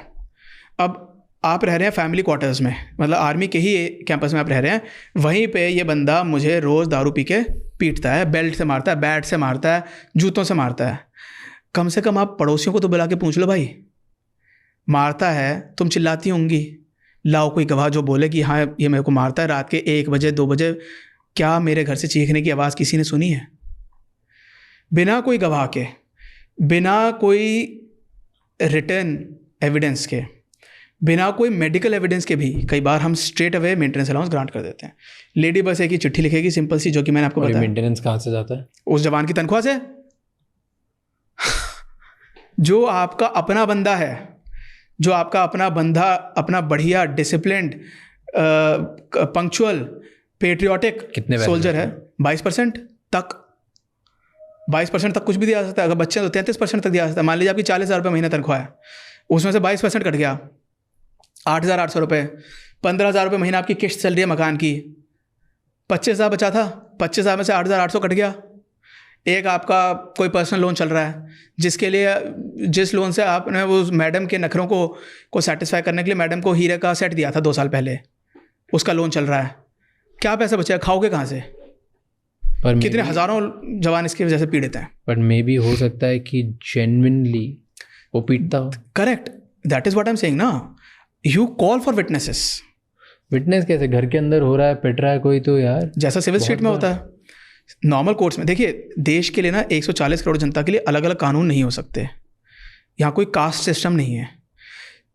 There is a uniform code for all Indians. May be army unity इतनी स्ट्रांग होती होगी, पड़ोसी बोलता नहीं होगा कुछ, इसकी वजह से कुछ हुआ होगा ना। मतलब why would they create such thing? Why would they create such thing? क्योंकि हस्बैंड वाइफ की बन नहीं रही बीच में, तो वो झूठा उसने केस डाल दिया और उसको मेंटेनेंस अलाउंस चाहिए। हो सकता है वाइफ का अफेयर चल रहा हो किसी अलग लड़के के साथ। सी द थिंग इज, जो क्रिमिनल टाइप की चीज़ें होती हैं, या जो अगर क्रिमिनल टाइप का अगर नहीं भी है, मेंटेनेंस अलाउंस का जो कानून है 140 करोड़ देशवासियों के लिए सेम है। पर्सनल लॉ की मैं बात नहीं कर रहा हूँ, हिंदू लॉ, मुस्लिम लॉ, उसमें थोड़े थोड़े डिफरेंसेस होते हैं, लेकिन जैसे जो सेक्शन 125 CRPC का होता है था, उसके तहत आपको वो केस को प्रॉपरली प्रूव करना पड़ेगा। जब तक प्रूव नहीं हो पा रहा है तो मेंटेनेंस अलाउंस नहीं ग्रांट करना चाहिए। तो ये क्यों है कि आर्मी वाले मतलब आर्मी में सर्व करना, is it suppose to be a punishment? मतलब मैं बता रहा हूँ आजकल तो बहुत कॉशन से आर्मी ज्वाइन करनी चाहिए किसी को भी, क्योंकि आजकल की तारीख में कम से कम आप मान लीजिए 30-40%, may be 50% marriages are not going smooth. क्यों आर्मी में डिवोर्सेस बढ़ गए? आधे टाइम आप अपनी फैमिली से दूर रह रहे हो, जब फैमिली के साथ रह रहे हो रात को 10-11 बजे आ रहे हो ड्यूटी करके, नाइट ड्यूटी चल रही हैं, वो जो कि सही बात है, मैं उसको क्रिटिसाइज नहीं कर रहा हूँ। ड्यूटी आपकी इस तरीके से है, पीस एरिया में भी फैमिली क्वार्टर्स नहीं मिल पा रहे हैं, तब भी अलग अलग रहना पड़ रहा है।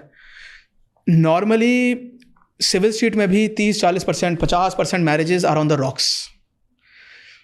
तो जब एक नॉर्मल सिविलियन को तो है ही प्रॉब्लम, उसके ऊपर तो बहुत झूठे केसेस फाइल किए जाते हैं। रेप केस, चाचा मामा ताऊ ने, भाई बंधु ने, सब ने, जिसने शक्ल भी नहीं देखी है, लेडी लिखती है कि इसने मेरा रेप करने की कोशिश करी, इसने मुझे मोलेस्ट किया, इन्होंने डाउरी हैरेसमेंट किया, इन्होंने क्रूअल्टी करी, इन्होंने मुझे जलाने की कोशिश करी, एसिड फेंकने की धमकी दी, व्हाट्सएप पे गंदी चीज़ें भेजी। ये सब वो झूठे आरोप तो लगाती है, 4-5 केसेस अतुल सुभाष टाइप।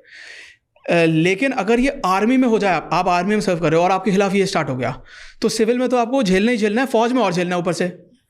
आप जिस यूनिट के इतने बढ़िया सोल्जर हो, वही यूनिट आपके पीछे पड़ जाएगी। और मेरे पास अगर आप अच्छा कर रहे हैं in your career as an officer, तो आपका प्रमोशन नहीं हो, आप कर्नल रैंक नहीं पिकअप कर सकते। कर्नल रैंक पिकअप करने से पहले एक आपका ये रिपोर्ट बनती है कि भाई ये ऑफिसर की फैमिली लाइफ ठीक चल रही है या नहीं चल रही। अगर आपकी फैमिली लाइफ डिस्टर्ब चल रही है, भले ही सारी गलती लेडी की है, वो इन्वेस्टिगेट किसी ने कर नहीं रखा है। मान लीजिए लेडी ने फालतू में फजीते मचा रखे हैं, जो कि बहुत लेडीज़ करती हैं आजकल, जेंट्स भी करते हैं, जेंट्स भी बहुत गलत होते हैं, मारते पीटते हैं, दारू भी पीते हैं, वो बात मैं नहीं कह रहा हूँ। लेकिन जब तक प्रूव नहीं हो रहा है कि गलती उस बंदे की है, उसको उसकी सज़ा क्यों मिल रही है? This is going against the very basic fundamental principle of criminal jurisprudence. No man should be condemned unheard, ऑडी ऑल्टरम पार्टम। किसी भी बंदे को उसका, ये सिविलियंस के साथ भी हो रहा है। हाँ, सिविलियंस के साथ भी होता है। नहीं होता ना, होता है ना, सिविलियंस के खिलाफ झूठे केसेस फाइल किए जाते हैं। लेकिन मैं कह रहा हूँ सिविलियन जेल हो जाती है, बिल्कुल होती है, लेकिन सिविलियन की नौकरी नहीं खराब होती।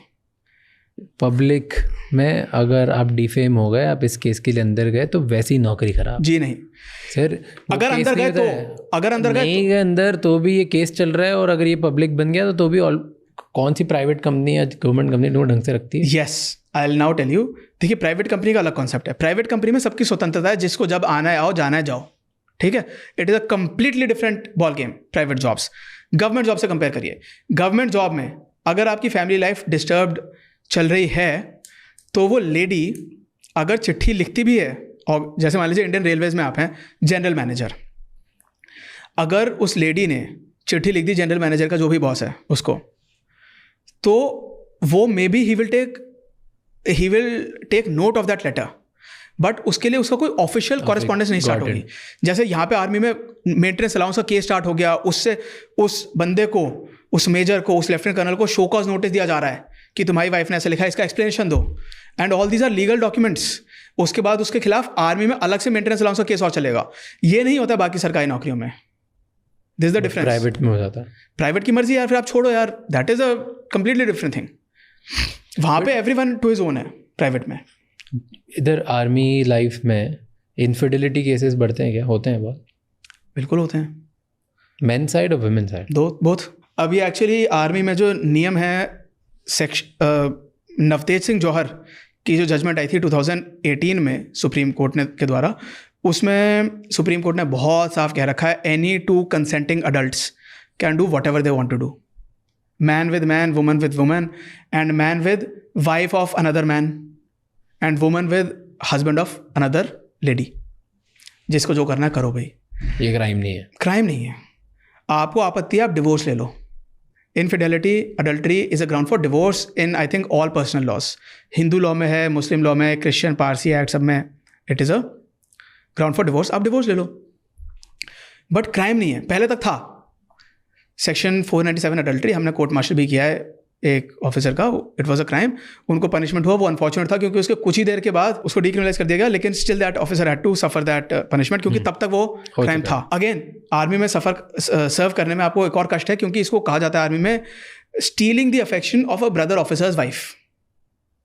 जो बंदा, अगर मान लीजिए मैं इंडियन रेलवेज में ऑफिसर हूँ, इंडियन रेलवेज को मैं फॉर एग्जांपल बता रहा हूँ, किसी में भी कोई भी सरकारी नौकरी में, तो रेलवेज में आपके खिलाफ इस तरीके की प्रोसीडिंग्स नहीं होंगी कि आपका कोर्ट मार्शल की स्टेज तक आ जाए। आर्मी में वो होगा आपका क्या, या तो पहले ट्रांसफर अगर दूसरे की वाइफ के साथ हो तो, yes, in the same army में ही, yes, that's wrong no, it is wrong. लेकिन again I am saying it is very much wrong, morally it is wrong. लेकिन जो चीज़ 140 करोड़ देशवासी कर सकते हैं वो फौजी नहीं कर सकता। उसके लिए फौजी को अलग से, उसके लिए जो भी उसको डिवोर्स के लिए तो वो भी लायबल है, उसकी वाइफ भी डिवोर्स का केस फाइल करेगी, लेकिन उसका फौज में वो अलग से फौजी कानून उस पर अलग से एप्लीकेबल होगा, कोर्ट मार्शल वगैरह होने का संभावना है। Is homosexuality a thing? बिल्कुल। I have been handling a case of sodomy. Sodomy होता है मैन ऑन मैन। आप इतने ज़्यादा डिप्राइव्ड हैं, यू हैव टू अंडरस्टैंड। यही बात मैं पहले बोल रहा था, 10-12 घंटे, 14 घंटे, 18 घंटे आप ड्यूटी पे हैं हर रोज़, संडेज को भी। 3 महीने हो गए, डेली ये रगड़ा खा रहे हो, ऊपर से ऑफिसर्स डांटते हैं। Mentally exhausted, emotionally exhausted, physically exhausted, sexually frustrated. आप क्या करोगे? I am telling you, let us be practical, we are not saints भैया। मैं साधु नहीं हूं, ठीक है ना। मैं उम्मीद करता हूं कि वो जो फौजी बंदा है वो साधु है। फिर आपको क्राइटेरिया रखना चाहिए कि साधुओं की ही हम सिर्फ एंट्री करेंगे। आप पहले एक वो कसम खिलाओ कि भाई या तो नसबंदी करा लो, ठीक है। I know it is a very wild concept. जो नसबंदी कराएगा वो आएगा फौज में। Do this wild extreme stupid concept, I know it is stupid. या आप बोलो कि भाई जो साधु हैं जिन्होंने शपथ ली है सेलिबेसी की, वो ही आएंगे। मतलब you have to be practical in life यार। वो बंदे को चाहिए वो चीज़। कंसेंटिंग अडल्ट्स के बीच में sex is okay, same sex is okay, but unnatural sex is wrong. But BNS में उसका कोई पैरेलल नहीं है भारतीय न्याय संहिता में। हाँ। लेकिन मैं ये कह रहा हूँ कि जो कि सेक्शन 377, अगर वो आर्मी में अगर वैसा कोई काम करता है कोई बंदा, वो सिविलियन के लिए वो अगर ऑफेंस नहीं भी है तो आर्मी में वो ऑफेंस हो जाएगा। आर्मी में गेज अलाउड नहीं, जो कि बाहर हर जगह अलाउड है। गे अगर आप होंगे तो आपको आर्मी से रिमूव किया जाएगा, पता चल गया किसी को तो, ईदर बाय कोर्ट मार्शल और एडमिनिस्ट्रेटिवली। क्या होता है एडमिनिस्ट्रेटिव? Direct order. हाँ, एडमिनिस्ट्रेटिवली डायरेक्ट ऑर्डर निकाल दिया। हाँ, मतलब कि जैसे वो चिट्ठी लिखी कमांडिंग ऑफिसर ने अपने सुपीरियर को, उसने अपने सुपीरियर को, उसने अपने सुपीरियर को, फिर what ever is the competent authority वो चिट्ठी निकालेगा, भाई you are being discharge because you are homosexual. And एक लार्ज नैरेटिव इज ऑल्सो कि बहुत सारे फौजी बहुत बार लीगल बैटल्स लड़ रहे हैं बेसिक चीज़ों के लिए, विच इज़ पेंशन। पेंशन नहीं मिलती, काफ़ी लड़ाइयाँ चल रही है, काफ़ी उन्होंने कोर्ट में अर्जियाँ डाल रखी, कुछ भी नहीं हो रहा है। क्यों है ये? Is it true? सरकार, हाँ जी बिल्कुल it is true. It is because सरकार is trying to save money. Explain me this जी। पेंशन क्यों नहीं मिलती? देखिए, पेंशन राइट है, pension is a matter of right. ये बहुत कोर्ट्स ने कह रखा है। हमने इलाहाबाद हाई कोर्ट से इसके बारे में फेवरेबल ऑर्डर भी लेके आए हुए हैं। इलाहाबाद हाई कोर्ट ने लताड़ा था सरकार को, एजुकेशन मिनिस्ट्री का वो केस था। मैं ये कह रहा हूँ pension is everyone's right provided you have completed the minimum terms of engagement, जो मतलब provided you have completed the pensionable service. तो 15 साल 20 साल, हाँ, तो नॉर्मल कोर्स में वो पेंशन मिल जाती है। लेकिन किस केस में नहीं मिल रही है? डिसेबिलिटी पेंशन वाले केसेस में, जिसको अब ऐसी स्थिति हो गई है, इन्होंने बहुत ज़्यादा स्ट्रिंजेंट पॉलिसी निकाली है। उसको कहते हैं guide to medical officers and entitlement rules, dated 21 सितंबर 2023। इसमें इतना तगड़ा वो कानून बना दिया है इन्होंने कि भाई आप 10 बीमारियों से सफ़र कर रहे हो तब भी आपको डिसेबिलिटी पेंशन नहीं मिल पाएगी, जिसको आप 2012, 13, 14 से बताते आ रहे हो। जैसे मान लीजिए किसी व्यक्ति को है डिसलिपिडीमिया, हार्ट डिजीज़, शुगर की बीमारी, हाइपोथायराइडिज्म, PIVD, सारी बीमारियां हैं। आप उसको 10 साल से बताते आ रहे हो कि भाई तुम्हें PIVD के लिए 5% डिसेबिलिटी, हाइपोथायराइडिज्म के लिए 10% डिसेबिलिटी, डिसलिपिडीमिया के लिए 20% डिसेबिलिटी, आपका टोटल तीनों को मिला के हो गया लेटर से 35%, लेटर से 32%। आप मिलेगा नहीं, मतलब डिसेबिलिटी की परसेंटेजेस होती हैं। तो आप 32% डिसेबल्ड हैं एज पर इंडियन आर्मी। वो खुद इंडियन आर्मी के डॉक्टर्स लिख के आ रहे हैं, इसका प्रॉपर बोर्ड होता है, मेडिकल बोर्ड ऑफ ऑफिसर्स बैठता है जिसमें 3 ऑफिसर्स पहले बैठते हैं, फिर उसका एक सुपीरियर होता है, मतलब 5-6 डॉक्टर से ये चीज़ गुजरती है। वो 10 साल से बताते आ रहे हैं कि भाई आपको 32% डिसेबिलिटी है। 21 सितंबर 2023 के बाद से एकदम से कानून ओवरनाइट ऐसा बदल गया कि वो 32% का घट के हो रहा है 3%, 4% या 0%। अब जो एक ऑफिसर है जिसको आपने 2012 से आप खुद घोषित कर रहे हो, आपके डॉक्टर्स, कि भाई तुम 32% डिसेबल्ड हो, इसलिए जब भी तुम रिटायर होगे तुम्हें इस डिसेबिलिटी के लिए 50% डिसेबिलिटी पेंशन मिलेगी in addition to your normal pension. उस बंदे को 50%, अब वो उस, क्योंकि आप डिसेबल्ड हैं, फौज के स्टैंडर्ड्स के हिसाब से आपको अच्छी पोस्टिंग नहीं मिली, आपको कमांड टेन्योर नहीं मिला, आपको कर्नल रैंक में प्रमोशन नहीं हुआ, आप लेफ्टिनेंट कर्नल में सुपरसीड हो गए, आपने आपके फाइनेंसेस उससे सफ़र कर रहे हैं, ठीक है, आपने अपना रिटायरमेंट प्लानिंग उस हिसाब से कर रखी है, भाई मेरे को तो डिसेबिलिटी पेंशन मिलेगी, और डिसेबिलिटी पेंशन मिलने से जो नॉर्मल पेंशन है वो टैक्स फ्री हो जाती है, तो अच्छा खासा पैसा इससे बनता है, 60, 70, 80 हज़ार रुपये, 1 लाख रुपये पर मंथ। आपने अपनी फाइनेंशियल प्लानिंग उस हिसाब से कर रखी है।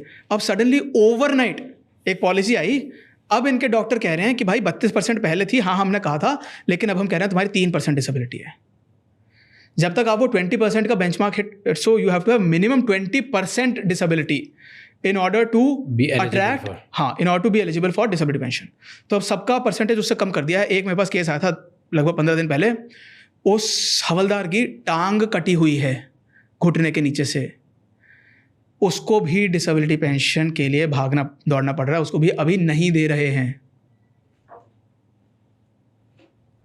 क्यों? ये तो क्योंकि वो बंदा जा रहा था लीव के लिए, छुट्टी, कैजुअल लीव पे था, वो छुट्टी से लौटने के लिए ट्रेन की टिकट कराने जा रहा था, और उस बंदे को जाते हुए उसका एक्सीडेंट हो गया और उसकी टांग कट गई है। तो ऑफ ड्यूटी हुआ ये? ऑफ ड्यूटी नहीं हुआ। जब आप ट्रेन की टिकट बुक कराने जा रहे होते हैं, ये बहुत जजमेंट्स में भी आ चुका है और ये हमारी पॉलिसीज़ में भी है कि तब उसको ऑन ड्यूटी माना जाएगा। जब आप नहीं, क्योंकि आप फौज की ड्यूटी में लौटने के लिए आप स्टेशन जा रहे थे और अपनी टिकट कराने जा रहे थे, तो वो ऐसे जाते समय उसको ही लगी, एक्सीडेंट हुआ, और उसको भी डिसेबिलिटी पेंशन के लिए अभी इट इज़ वेरी डिफ़िकल्ट। घुटने के नीचे से टांग कटी हुई है बंदे की। This is one case of जहाँ पे सरकार पेंशन अवॉइड करना चाह रही है। दूसरा, अगर आप इंटरेस्टेड हो तो जो शॉर्ट सर्विस ऑफिसर्स हैं उन्हें सरकार पेंशन नहीं देना चाह रही है। पेंशन के लिए मैं मानता हूँ 20 साल हमने नौकरी नहीं करी, लेकिन भाई हमने भी 10 साल नौकरी करी, हमने 14 साल नौकरी करी, प्लस 1 साल ट्रेनिंग किया, हमने 15 साल नौकरी करी। एयरफोर्स में कुछ लोगों का 1.5 साल की भी ट्रेनिंग होती है, उन्होंने 15.5 साल नौकरी करी। एक जवान तो 14 साल नौकरी करता है, उसे आप फुल पेंशन दे देते हैं। शॉर्ट सर्विस ऑफिसर 15.5 साल नौकरी कर रहा है, उसे आप पेंशन का लिस्ट 0 दे रहे हैं।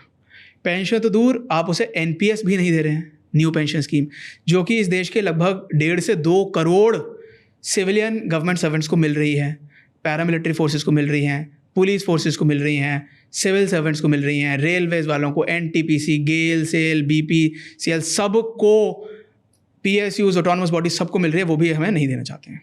They just want to save on money. It is completely illegal. It is violation of right to equality. They are not giving it to us. Tell me one last thing. What's the सबसे ज़्यादा dark reality क्या है जो civilians को नहीं पता होती है आर्मी सोल्जर्स के बारे में, आर्मी लाइफ के बारे में? सबसे ज़्यादा डार्क रियलिटी ये है कि आप निकल नहीं सकते बाहर। आप कितने भी रगड़े खा रहे हों, आप बाहर नहीं निकल सकते। They don't know this, many of them. आप ट्राई कर सकते हैं रिज़ाइन करने के लिए, आपको अल्टीमेटली कोर्ट में केस फाइल करना पड़ेगा, और बहुत लड़ाई के बाद, बहुत संघर्ष के बाद आप बाहर निकल पाएंगे।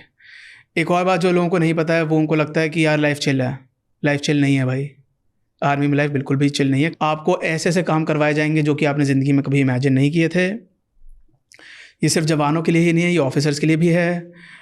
एज अ लॉयर मैं आधे टाइम पार्टी ऑर्गेनाइज कर रहा हूँ, टी पार्टी का मेन्यू बना रहा हूँ, मैस सेक्रेटरी की ड्यूटी कर रहा हूँ, गार्डन ऑफिसर की ड्यूटी कर रहा हूँ, मैं ऑफिसर्स की वाइफ को रिसीव कर रहा हूँ, madam what would you like to have, आप कौन सी दारू पीना चाहते हो मैडम ये बताओ, या आप कौन सा नींबू पानी पीना चाहते हो। ऐसे टाइप के। और एक्चुअली ये चीज़ें इतनी ज़्यादा हो जाती हैं कि दे फील इरिटेटिंग. ऐसा वंस इन अ व्हाइल कोई माइंड नहीं करता है, but half the time if you are doing this kind of irritating things it is very very irritating. रोज का फेरी ये बना and demeaning. Alright, well, you answered almost all my questions, so thank you so much. Most welcome. This is, मेरे तो आँख खुली रहे, कान खुले रह गए आज कि ये रियलिटी है. यूजुअली मैं आर्मी पॉडकास्ट बनाता हूँ और पॉलिटिशियंस के साथ या जियो पॉलिटिक्स के साथ या एडमिनिस्ट्रेटिव ऑफिसर्स, IPS ऑफिसर्स के साथ कि कंट्री की रियलिटी पता चले, एंड वो कंट्री रियलिटी की कैटेगरी में डालता हूँ. और आज मोर देन रियलिटी मुझे तो बहुत ज़्यादा डार्क रियलिटी पता चली कि व्हाट इज़ going on. मैं एक बात बिल्कुल कहना चाहता हूँ to be changed. Absolutely. And I think if conversation like this ऐसे बढ़ती जाएगी तो probably कोई आवाज़ उठाएगा और ये लोगों को ज़्यादा awareness फैलेगी and then थोड़ा हम change का expect कर सकते हैं. हाँ, मैं एक ये प्लीज़ आपसे आपके माध्यम से, आपके चैनल के माध्यम से बताना चाहता हूँ कि मैं आर्मी के बिल्कुल अगेंस्ट नहीं हूँ. मैं उतना ही बड़ा देशभक्त हूँ जितना बड़ा और कोई होगा. With all due respect to everyone, मेरे हिसाब से army, navy, air force are the best organisations in India, जो कि मैंने बहुत रगड़ के कहने की कोशिश करी है. लेकिन हाँ, जो पॉलिसीज़ गलत हैं उनको मैं बिल्कुल मैं ज़ोर से कहता हूँ कि वो गलत हैं और उनको चेंज करने की बहुत ज़्यादा आवश्यकता है. जो चीज़ें सही हैं वो बिल्कुल कंटिन्यू करी जाएँ, लेकिन जो चीज़ें गलत हैं, जो कि या तो अंग्रेज़ों ने गलत बनाई हुई हैं, मोस्टली वही की गलत बनी हुई हैं, हमारा स्टेटस कोइज्म चल रहा है, या जो चीज़ें अब हम गलत कर रहे हैं वो हमें चेंज करने की ज़रूरत है. Otherwise I am not anti army, I am not anti-armed forces, I am not anti-India. I am very much pro all these things. So this is my humble message to all the nation, and I request the entire community, सारे देशवासी हमारे फौजियों की सम्मान करें. And इसको एक reality के लेंस से देखें. Absolutely. फॉर और अगेंस्ट के लेंस से नहीं देखें. Right. Thank you. Most welcome. I am from St. Columba School in Delhi. तो वहाँ तो सीखी होगी इंग्लिश बिल्कुल. लेकिन जब फिर मुंबई आया to study law, government law college, Churchgate. I don't know if you. I know यार, इतना प्रेस्टीजियस कॉलेज सबको पता होता है. हाँ. सो वहाँ पे गया और मैंने देखा किसी से बात कर रहा है इंग्लिश में.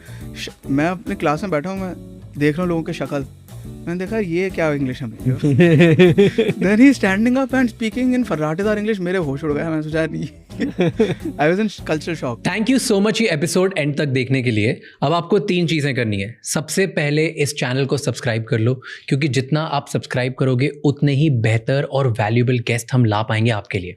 नंबर 2, मुझे कमेंट्स में बताओ इस एपिसोड में आपको क्या अच्छा लगा और क्या गंदा लगा, ताकि हम वो मिस्टेक्स रिपीट ना कर पाए. एंड कौन से ऐसे गेस्ट हैं जो आप देखना चाहते हो वापस हमारे पॉडकास्ट पे, ताकि हम उन्हें लेके आएँ और आपको ज़्यादा ज़्यादा वैल्यू दे पाएँ. एंड नंबर 3, ये एपिसोड किसी एक इंसान के साथ ज़रूर शेयर करना, क्योंकि one conversation can change someone's life. I'll see you next time. Until then, keep figuring out.